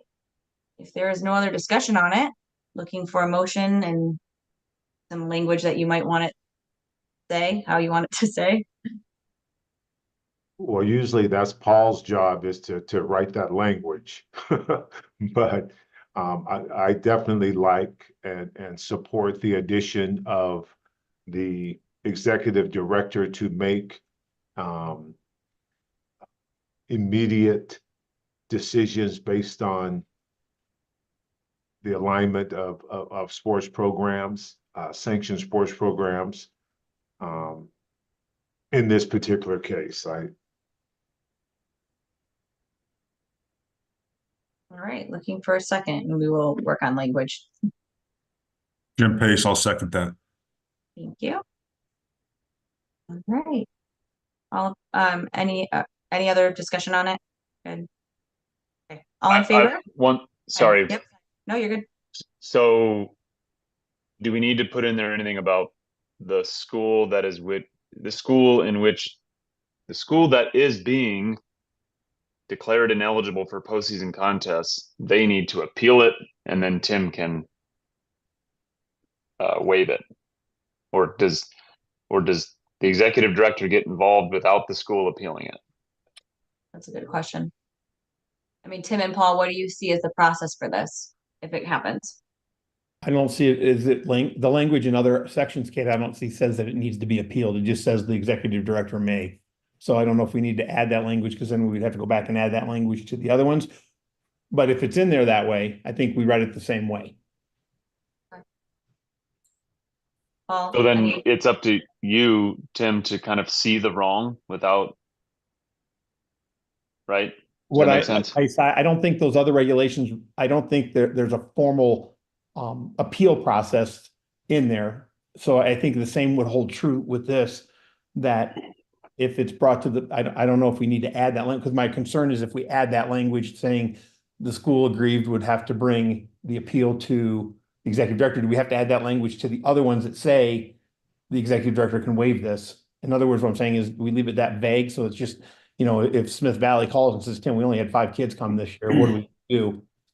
I don't know. I don't know the process. I will yield to the committee, but what I don't want to do is add more language back into the regulations beyond what we already have. I agree. So if it's not in there, I say don't include it. Include the exact way it is in the other ones. Okay. Any other discussion? All right, so again, going back to the motion, it was just to make the addition of the executive director to make decisions regarding this specific regulation in realignment and things like that. And we'll, like I said, we'll figure out the language to make that sound right. And anything else? Good. All right, all in favor, say aye. Aye. Aye. Any opposed? Okay. Moving on to our next fun item here. I got a lot of stuff. Co-ops, so bear with me. Let me get to the bottom here. This is a longer regulation. That was the only change, right, Tim, before I move on? That was just that for that document, right? Yes. Okay, so hopefully you had a chance, and I will admittedly say I haven't read every tiny little word that was in that survey because it is a lot, and I want to really give some time and effort to this. If we are going to move in this direction, I want to make sure we make really good decisions. I put everything, I was waiting to the very last minute to compile this. I was still waiting on some schools to respond. So we do not have 100% completion on this survey. And I don't know if this committee decides that we need 100% to move forward, then we have to kind of go back and maybe revisit this at a future meeting. This is not urgent in the sense of the other regulations. We wanted to get those before the board meeting. So we can revisit this. We do not need to make rash decisions on it. We don't feel it's ready to move forward if we even decided that we want to move forward. That being said, I put everything that I possibly could in this packet for you that I had received so that we have a complete picture of how everybody feels about co-ops. And again, that survey is just our 1A schools, our 2A schools, and anybody that participates in 3A soccer. Since currently our 2A soccer boys and girls participate at the 3A level, and they would be affected by this if we move in a certain direction. So we had sent it out to all schools to have one response in collection with their principal and their administrative staff. We sent it out to all of our superintendents. I think we only got one, maybe two to respond. Every single superintendent, every school district was affected by this. So we didn't, like I said, we didn't get a full 100%, picture of everybody and their feelings on this. So just kind of keep that in mind as we're looking through this. What I did here, this language, it was option B from what Donnie had originally sent us. I think it was sometime last year that we've been looking at. I just reorganized it a little bit based on, just so it kind of flows easier for you to understand what it was saying and more in our language. And then I added F and G as these were just kind of thoughts and ideas. These are not, this is not a regulation. This is just a draft of what we've been talking about. Those two sections were things I just kind of added in to be part of the conversation. So they're new to what we had looked at previously. And then what I have here below the regulation these are all the other areas of consideration, things that we asked in the survey. And what I gave you was at the time, if anybody answered since then, I'm not sure if it's, accurate, but these were the responses for all the options, the answer choices, just to give you kind of one pager with what those responses looked like and what the general feelings were. And then I'll go back to that, but I just want to show you what else is in here. These were all the questions with the percentages with the answers and the percentages. So you can kind of see, where everything was at in a pie chart because that's easy to view. And then the next several pages are the answer and then the explanation, because I think a lot of times when we do a survey, people don't understand or you don't really know why they answered a certain way. So I had an explanation for every single question that we had so that people could further explain if need be why they answered a certain way. So I have the question on the left and then that specific person, and I don't have it, listed by the school. So it was anonymous. I have that answer associated with their explanation next to it. So that's question 1. And then you just keep going till you see blue again. That's question 2 and so on. So just so that you weren't confused, and that goes all the way. It's very long and I apologize, but I wanted us to have a full picture. So all the way down to 75. So that's our survey. The rest of what I have in the packet are in its hodgepodge. So I didn't, again, want you to get confused on this. These are just some different languages from different states that do co-ops. They call them different things. Sometimes it's cooperative sponsorship. So this was from South Dakota, this 1 page here, 2 pages, 3 pages. That's all South Dakota. This is Oregon. You can see there up at the top. So this is some stuff about Oregon's co-ops for the next couple pages. And this last page, 82, is Montana. So that was just to give you some idea of, 3 different schools, and they have lots of different ways they write regulations and not as, in legal jargon like ours are. So it's easier to kind of understand what they're doing. So it's a lot. There's a lot here, but I wanted it all to be in one place so that we could discuss it and see where we want to go and how we're feeling about this. So opening it up for discussion. We do not need to take action on this. We can take action on it. It's really up to the committee on where we see we need to go next. What was the intent of the survey? I'm sorry if you said it, in regards to how it applies to like what we're talking about. Yeah, so the intent of the survey was really to first the very like first question was to say, we've written this for public schools. We have kind of agreed in this committee that it was best for publicly zoned schools. And so the very first question was just, do you agree with that? Do you think if we do create a cooperative team regulation that it should be just public, private, or charter included? And then the second question was basically asking like, do you support them participating in your classification? And it was yes, fully, yes, but no postseason, or no. And that was really where I wanted to see initially how people felt about it. The rest of the questions were, okay, if this question comes out and the majority of our schools want to move forward with this, we need help writing this and how that's going to look. So the rest of them were very specific on, if we do this, should we do it this way or this way, this way or this way? And so I think some of it seemed like we'd already decided we were doing this, but it was really so that there's one survey out to say, do you support it or not? And then if we do it, even if you don't support it, because if we move in this direction, I still want your input, because you might say no, but I want to know, well, if we have to do it because the membership wants it, how do you feel this best should look? Okay, That so was it wasn't necessarily like to institute a democratic process in which, hey, majority voted on this, this is what we're doing, or this is where we're moving. Nope, it was for us That- just to have feedback. This is what we kind of asked in our last meeting. Rollins had asked us, let's survey them and see first, how they feel. And then also, if we see that most people want it, how do we write it? We do want input on how to write this and how it would best make sense. Okay. So, yeah. Okay, were you able to distinguish the percentages of the schools replying from a 1A, 2A standpoint? What was their percentage? Because they were the schools that were mostly impacted by this. Yeah. I would say that if we had a huge percentage of those 1A and 2A schools that return this regardless, because I know it's going to be skewed because 5A and 4A and 3A, there was no really that much motivation for them to fill the survey out and send it back. What were those numbers like for 1A and 2A? So I did not send it out to any 4A or 5A school at all. And I Okay, only sent it to the 3As that have boys, girls, and soccer in 3A. So there were some schools that weren't maybe in that, but a lot of Okay. 3As did respond. I did not separate the results from 1A, 2A, and 3A, but I can definitely take a look at that to see specifically in that one question where it's kind of talking about your support of it, what they feel. I can do that for, a future meeting if we want that percentage before we even decide, where we go with this.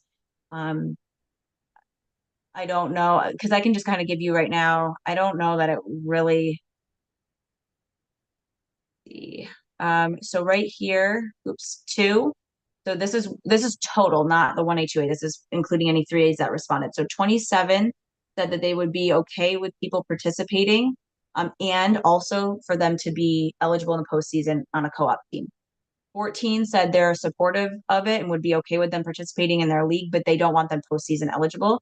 So that just of the responses, there was 41, right? Is that 41 that said they would be okay with them participating in some capacity. And then 21 are not in support of allowing co-ops at this time to participate in their so, and again, it could be if I pull out the 3A, if we just look at 1A, 2A, that could be almost more 50-50. I'm not really sure. But I can definitely pull that for a future meeting if we feel that that would give us a better picture of, how the two small divisions feel about it. very.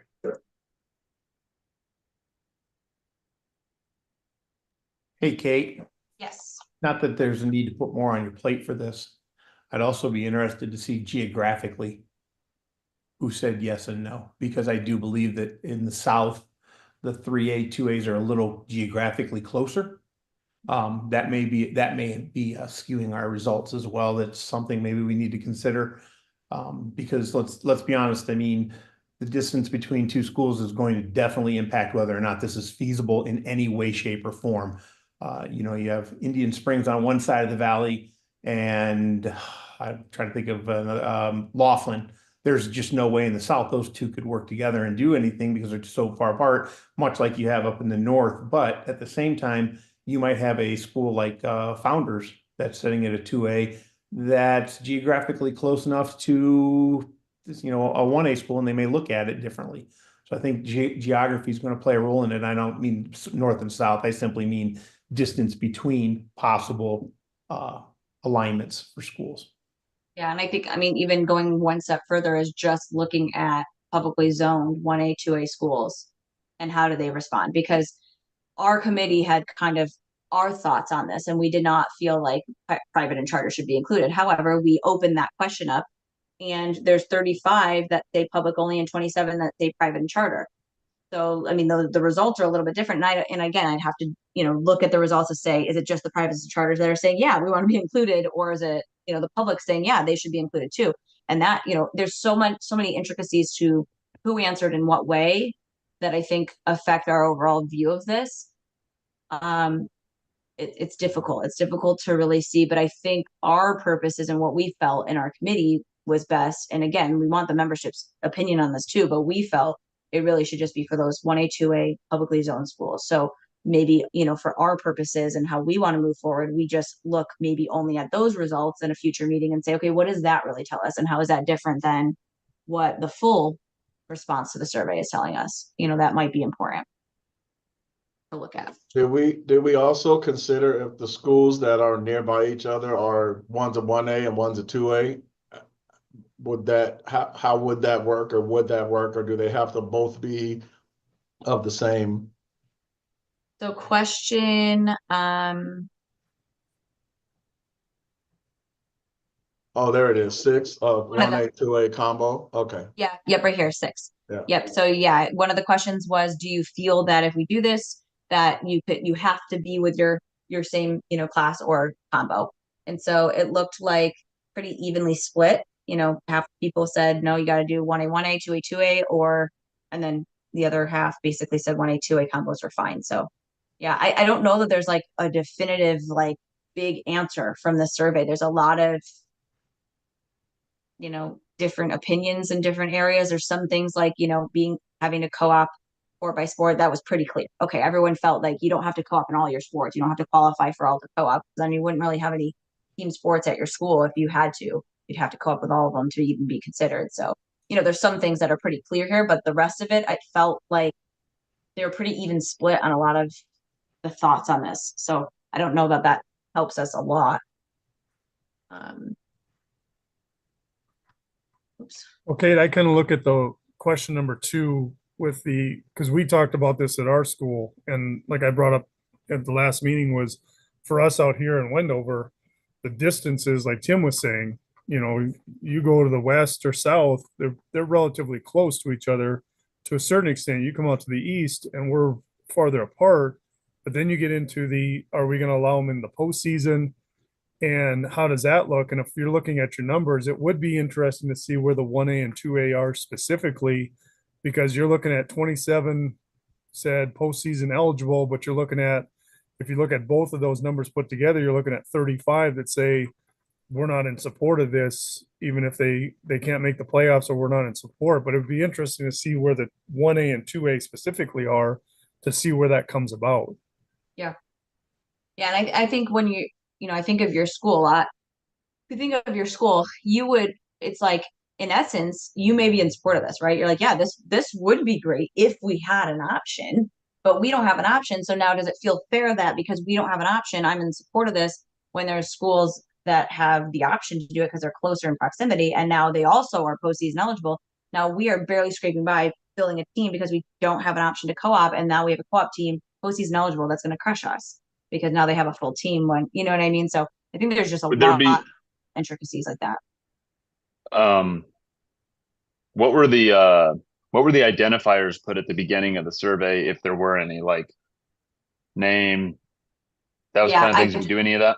No, I didn't, because we have that kind of on our end, as far as Okay. what division they're in. But that I probably could have done that just for the purposes of organizing some of this information. But I can easily do that based on, we have all of that information for everybody. So I can organize it in any way that we see fit. You know, we can kind of do it by public versus charter private. We can do it by 1A, 2A, 3A. We can do it geographically, by, you know, county. I can do all of those things if we feel like we want a better scope of who answered what in what way. I think that's a good idea because I think it's like there's a lot of us on here that have, for lack of a better term, no idea. Like we don't know what 1A, 2A deals with, how they, how they feel. Because I would hate to say like, oh, we should make the decision when we don't know who's feeling what, basically. Well, and I Yeah. also think that most of us here are presuming that people fall into the line of whichever plight they are a part of, Right. right? So I think most people are assuming that, and so if we gather the information and that is the truth, then I think the decision of the committee is, okay, we as a committee are gathered together to decide on something for a specific instance that's happening, in which there are schools that could benefit from having a co-op sport. And then I think, I don't know, seems to me that there may be some room within the committee to kind of be like, okay, we think this is good, or we, because of these people. I don't know. Well, and from what I'm hearing up here with the 3A, 2A soccer, we're going into next year, that's going to get split. So that may not even be something to consider because they're not going to be a part of that in the 1A, 2A part. And then I look at it, I don't know if I think somebody brought it up last meeting, but I tried this a number of years ago with being that we have West Wendover on the Nevada side and Wendover on the Utah side. We're essentially one community split by a border. And we had some girls that, were really good. They didn't offer softball, we did, and they were really wanting to come over and play softball. But because we didn't have this in place and they would have to come over to our school, that, their answer was no right away. And I was kind of disappointed because they would have helped our team out considerably. So I think if we can focus on kind of, the 1A, 2A responses, that would give us a little bit more going forward. Definitely. Other thoughts? And I put a couple other things on here, like things that if we do it, reporting the number of students that participate in each sport from each school at the end of the year, possibly having, to avoid a situation where it's just a couple kids from one school and, more than 75% of the team is from another school. That's kind of, I don't know if that's what we, would want. Maybe that number is not great, but, and then like no cuts, something else to consider. Some places have, yeah, we're going to do co-op teams, but you can't cut anybody because then it's kind of defeating the purpose of getting kids to participate. Now it's becoming, trying to become a powerhouse or something and just have, these kids from this school all in this, but we still get to compete and we just need a couple extra kids from this school just to make us good, just to avoid anything like that. So I just threw some language in there just so you can see some other options that we have. But There seems to be like I said, the central issue is smaller communities and being able to fill teams. Did we just offer co-op as the solution? Or was that the general consensus, like this is the best solution to remedy this problem? And if we just offered co-op as the solution, is there wisdom in soliciting like, hey, well, what's the solution? How do we solve this problem? yeah, I'll tell you that the genesis of this was a specific school district that came forward to the board last year and then to our committee that really wanted this as an option because they were struggling, they specifically were struggling and this was their solution. So this was a very one individual situation example, but I think that's a great point that, if there's other options out there or if there's other ways that we can assist those that may be struggling to field programs, what are some other options if this is not something that the membership wants?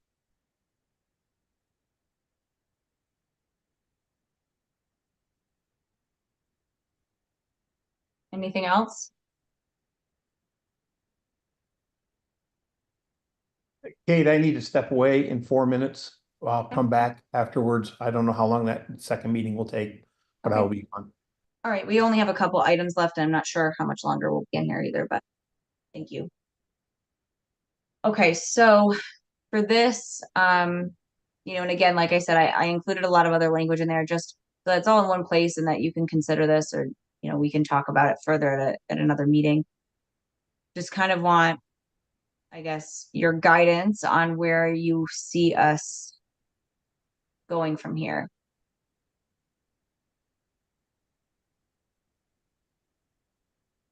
I'm hearing that we want more specific data, which I can definitely do. I can kind of disaggregate it out a bit more so that we can focus on the schools that we may feel like are really the ones that we're trying to focus on here to help. If we come up with something, it's just sending the recommendation to the board, right? Yeah. I mean, if we, let's say that we decide after looking at all the data that, yeah, let's move forward with a regulation. Here's our co-op regulation. This is a draft. The board would then take a look at it and they would decide, you know, do they want to move forward with it? Do we want to push it back to committee? We don't like it the way it's worded. Do we need more survey? Do we need more information? Or they could look at it and be like, yeah, let's do it. And they send it to the LCB for approval. You know, it could go in any direction. It just really depends on where we want to go with it.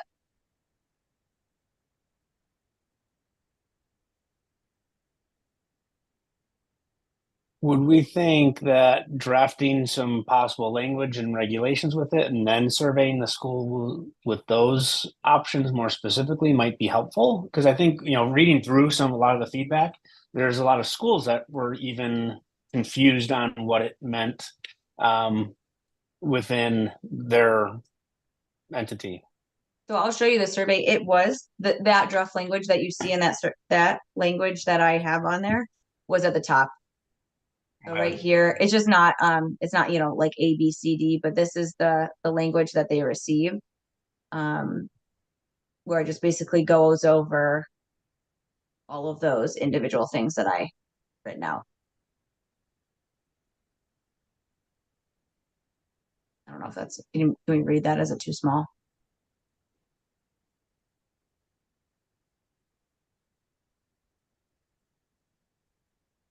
So what I did for our purposes, each of those sentences I basically made as a point, so it looks more like a regulation, but it's the same language that that we were just looking at. And sorry, stupid question, but so currently, if a school doesn't have enough willing participants, they just don't play that season. Correct. And then they play the next season if they have enough, and it just kind of goes like that. And Yeah, so the and effort would go ahead. No, I was just saying there's like, you know, they might have to go on independent status if they didn't have it the year before. So there's some things that affect them, you know, additionally. But yes, essentially they just don't play if they don't have enough kids. Their kids can't go play at another school unless they actually transfer to that school. Like if your school doesn't offer football and you decide I'm going to go and actually transfer to another school, they can go and they can actually play that sport. Okay, so then what I'm gathering then this effort to propose co-op teams is less about the school having the sport and more about the kid not being able to play football for a year or whatever the sport is. Yeah, I think the genesis and why I think they're pushing it is really participation, just allowing those kids to be able to play in some way, shape, or form. Okay, because to me, I in my head those are two separate things, right? Making sure the school has soccer for that year, that's one thing. But giving kids a chance to play a sport in which their school isn't able to fill is another thing. Definitely. Right. And I think there's different solutions for each of them. In my head anyway, that's the way I'm like grasping it right now. But again, maybe it may be tomato, and I'm just thinking of it differently. But it seems to me that there's different solutions for each of those problems. Yeah, like, I mean, let's say, for instance, we make a regulation that says if your school doesn't offer a team, you can go play at your next closest school or whatever the case may be. You know, that is a solution to kids not having an opportunity.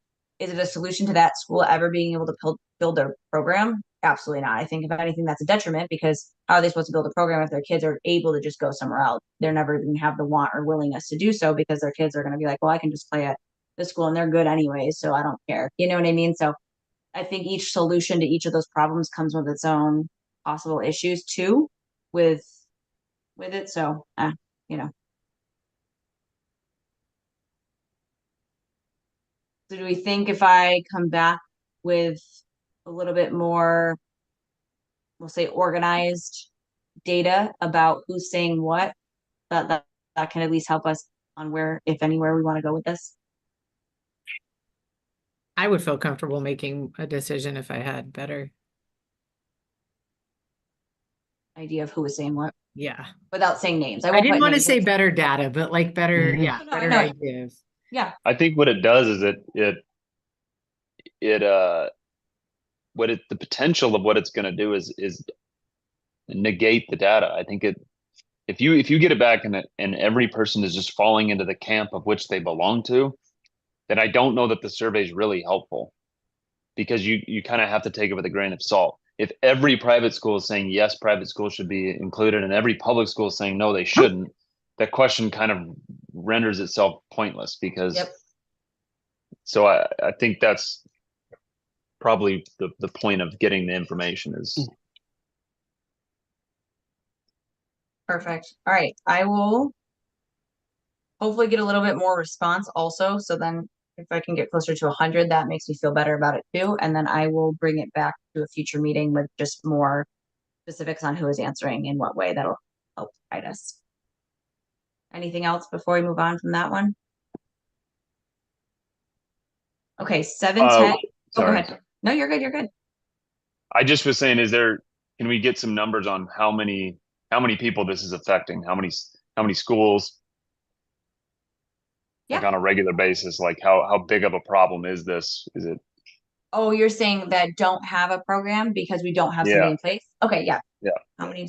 Yeah, I can definitely give you numbers on how many you had to drop programs. Let me just write it out. How many schools dropped?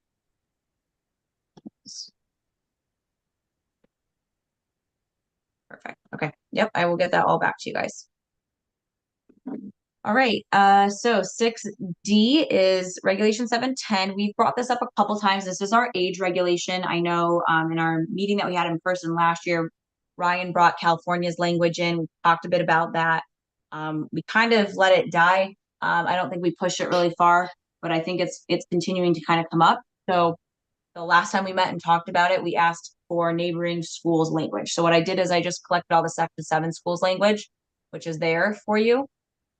Again, our current regulation, we felt our last time we talked about this, we really felt that there was a weird like advantage to fall sport that like I think Randy brought it up and was like, okay, I'm a football player that is 19 going into state, and then I turn 20 the next week and I can't go wrestle, but I could a week before play in the state championship football. Like what is the difference there? So I think what a lot of the conversation we've had about our age rule is making it number one, fair across all sports, and maybe more consistent with what's kind of going on in the country and with, other states around us. And, just kind of looking if we wanted to change that. So from what I could tell from most of the states around us, everyone's at this 19 years, mostly has some kind of cutoff date at or going into the school year versus a 20 sometime in that school year. So that's ours is a little bit different from most. So looking for feedback. I We think want to talk about this. I think I'm one that keeps pushing this. I'm probably because I feel like if it's not a statewide thing, I know CCSD, for example, like we don't let kids even enroll for school when they fall into these certain categories. And I don't want to make it a public versus private, but it's a public versus private because private doesn't have that rule and they have 20-year-olds playing football. That's not So- true. We have that rule. You have that same, okay, maybe not all public or private, I should say. Not every single parent school has that. But I feel like if it's not, I think that maybe one of the reasons I am pushing it is because I feel like charter and private don't follow the same rules. And I don't know what Washoe does, but I know CCSD has certain enrollment that limits this. And it's going to continue to be, well, CCSD has to follow these rules, Washoe, whoever, private and charter do whatever, if it's not governed by the NIAA. It's basically.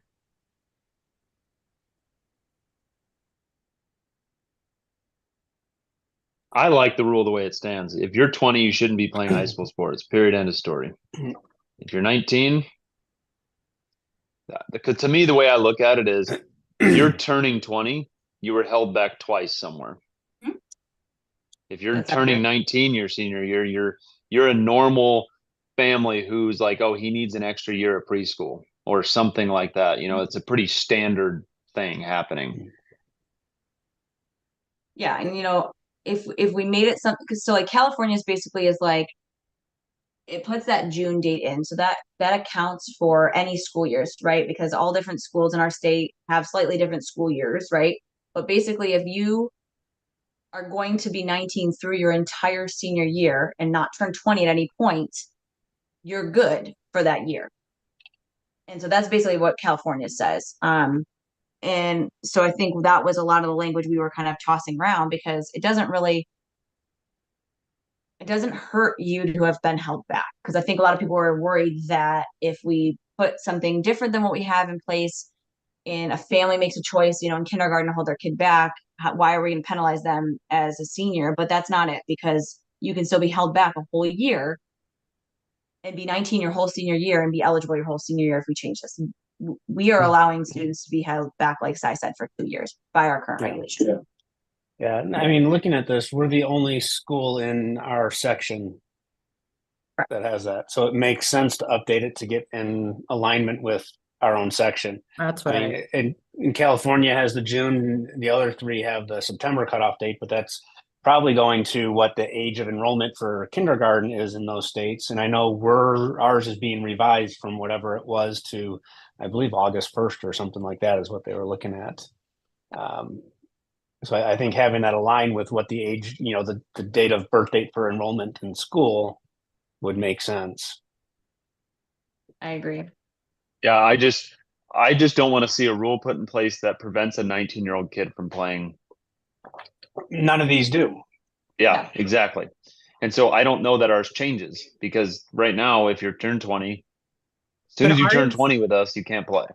But doesn't ours say that you can finish out that season, but if you No, I think it says no, you cannot play if you turn during the season. You can't start the season. No, I mean during the year. Like, yes, during the year. So that's why you can play football and basketball, but then not play right. golf Like in you the can have spring. kids playing that are 19 in football season, but turn 20 December 1st. Yeah. See, that's where there's a difference between a 19-year-old and a 19-year-old and 9-month-old. Right. Playing football. Huge difference. So I think that's the difference side that we're trying to say, like, yes, our regulation does not allow you to participate after the age of 19, but our cutoff is allowing old 19-year-olds to play, whereas every other state, you basically have to turn 19 going into or in the very beginning of your senior year, versus ours that says you can turn 19 in your junior year. April. Yeah, you know what I mean? You can do it you can do it pretty much any point in your junior year. You can turn 19 and then still have at least a season, maybe 2 or whatever, depending for your. So I think that's just more where the conversation, we're allowing older 19-year-olds to participate in specifically fall and sometimes winter sports, whereas other states, they probably would not have been able to based on when they turn 19. Exactly what you just said. That's exactly what I was trying to say.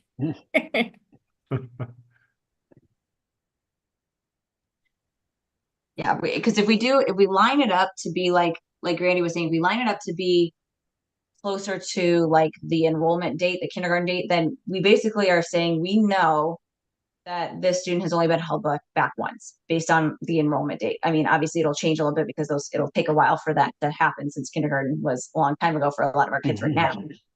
But we will know, okay, you were only held back once, and we can kind of more see that, because definitely these kids that are turning 19, 20 in their senior year, we know that they've been held back twice, and probably a lot of them are held back at a later year, like 8th grade. So holding back before then, I mean, that happens a lot. So we're still protecting those families. I think it's the ones that make that secondary choice, start their kid late, and then also choose an 8th grade to hold them back. That we might be helping that cause a little bit here. I agree 100%. Because people say they do it for academics, but okay, do it for academics. You're just not going to play. Yeah. Go And ahead, we're hold your seeing kid it. back. Hold your kid back and do that. They're just not going to get another year. Right. I think we'd see a lot less of it happening. Oh, 100% we would. And the way our current regulation is again, fall gets the advantage here because there's going to be a lot more kids that are going to turn later in the school year. So I think the sports that we see the biggest issues with voluntary holding back are football and basketball. And if you have a later birthday, then you might end up being able to play both football and basketball in a year when you turn 20. And so is that fair that then baseball and track don't get it? You know what I mean? Like I think the weird fact that some sports can get it and some can't also is just, it's not really fair across the board with all sports. That's the other issue Agreed. I have an issue with.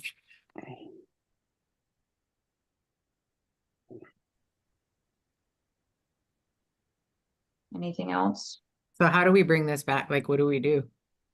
So we can decide to come up with another, regulation or adjust the one that we have. Obviously, we don't have to create a new one. Just adjust the regulation that we have, and we, as a committee, if we decide that it's good to go, then we can send it to the board for them to take a look at, and the same process that we do, for a workshop and all that for any regulation change. So from here, I mean, my suggestion, just kind of looking at where we're at, is, if we either want to do this right now and talk through what we want it to say, or we can bring it back to another meeting where we come with ideas of how we want, or I can draft something and bring it back. And then I think we take action on whether or not we want, once and for all, want to move this forward. And then if not, then we squash it until I guess it comes up again at any point. But I think we do need to kind of take a little bit more action on this one since we've been talking about it for like a year. And I think we all kind of have similar thoughts on it. And see what the board thinks. Because we haven't presented it to the board at all because we didn't decide as a committee that we wanted to move forward with it the last time we talked. When do we have our next meeting? Board control or us? Us. We haven't set that date. Okay. Because I know don't think we would have one. I mean, we can squeeze one in maybe before the next on that emergency board of control meeting, or we can wait. It's not urgent. We can do, I need 30 days out for a workshop anyway, so it would have to go on the January board of control to workshop it. So it doesn't really, as long as we meet at least 30 days before that, we could get this moving. Could we do that? Yeah. And then try to get it on for the January board of controls? Yeah, we can do that. Are there any other thoughts on this? I mean, like we said, this has been talked about for a long time. I think we just need to make a decision on kind of what our language or what language we like from the sections around us and just start moving on it. There's no reason to keep pushing the ball down the hill. If we're ready to make a move, let's be serious about it and figure out what we want to say and be ready to present it. Yeah, and I think there's, the crux of this rule change is going to be in the cutoff date. Correct. Mm-hmm. So it's about making sure that date is correct. And, and I like, from an athletics standpoint, there's no family that's not used to this rule, because youth sports across the board this is how it's operated. It's all 15U, 14U, 13U, and they know what the U means. The U means you better be 13 before this date, essentially, or after this date. Yep. All right. So do we want to talk about the date right now? Or I know we're already pushing on 2 hours, 16 minutes. I want to respect everyone's time. We have two other discussion items that we can also hold off till the next meeting. Do we want to just push these items? Like I said, I don't want to take everyone's day. We can definitely meet before the next board meeting for the rest of these items if you'd like. I can just come up with some language and we can talk dates. Everybody come kind of with an idea of a date that makes sense to them for the next meeting. And we'll get that done before the board of control. We'll try to get something in early January or sometime in early January, early December, sometime in November. If you guys want to stay on, I was going to say, I have to go because I have to go to lunch duty. So, I figure most people yeah. gotta do that. Yeah.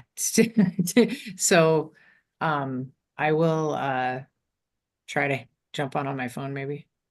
No, I think I want to respect everyone's time. I think it's probably a good time to break on this. I don't think the other two items were just discussion items that came up last time. There's no rush.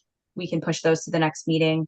We'll get something on the books here. I'll send some dates out. And I think everyone just kind of come thinking about 7/10, think about dates, think about what makes sense and what you feel. Maybe talk to some other people and we'll hammer that down. Because I think that's all it really comes down to, like Sai said, it's just the date. I mean, I think we're all kind of understanding that it makes sense to make it a one full year 19, but just have to figure out a date. All right, anything else for the good of the order? I guess let's go, let me go back to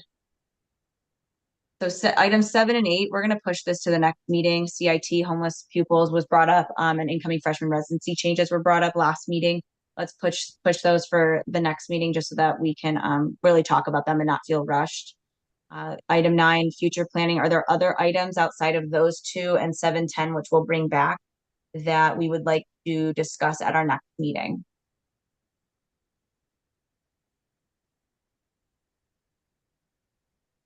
Hearing none. All right, if anything comes up, just shoot me an email and I'll throw those on the agenda.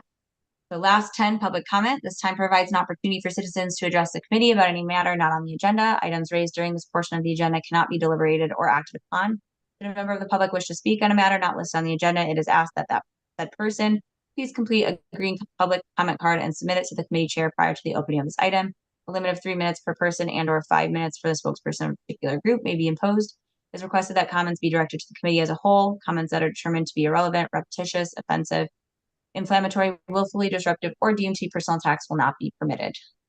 Tim, do we have anybody over there? No, just me. Okay. Nobody here. So with that, we will adjourn the meeting at 11:19. I appreciate everybody's time and I will reach out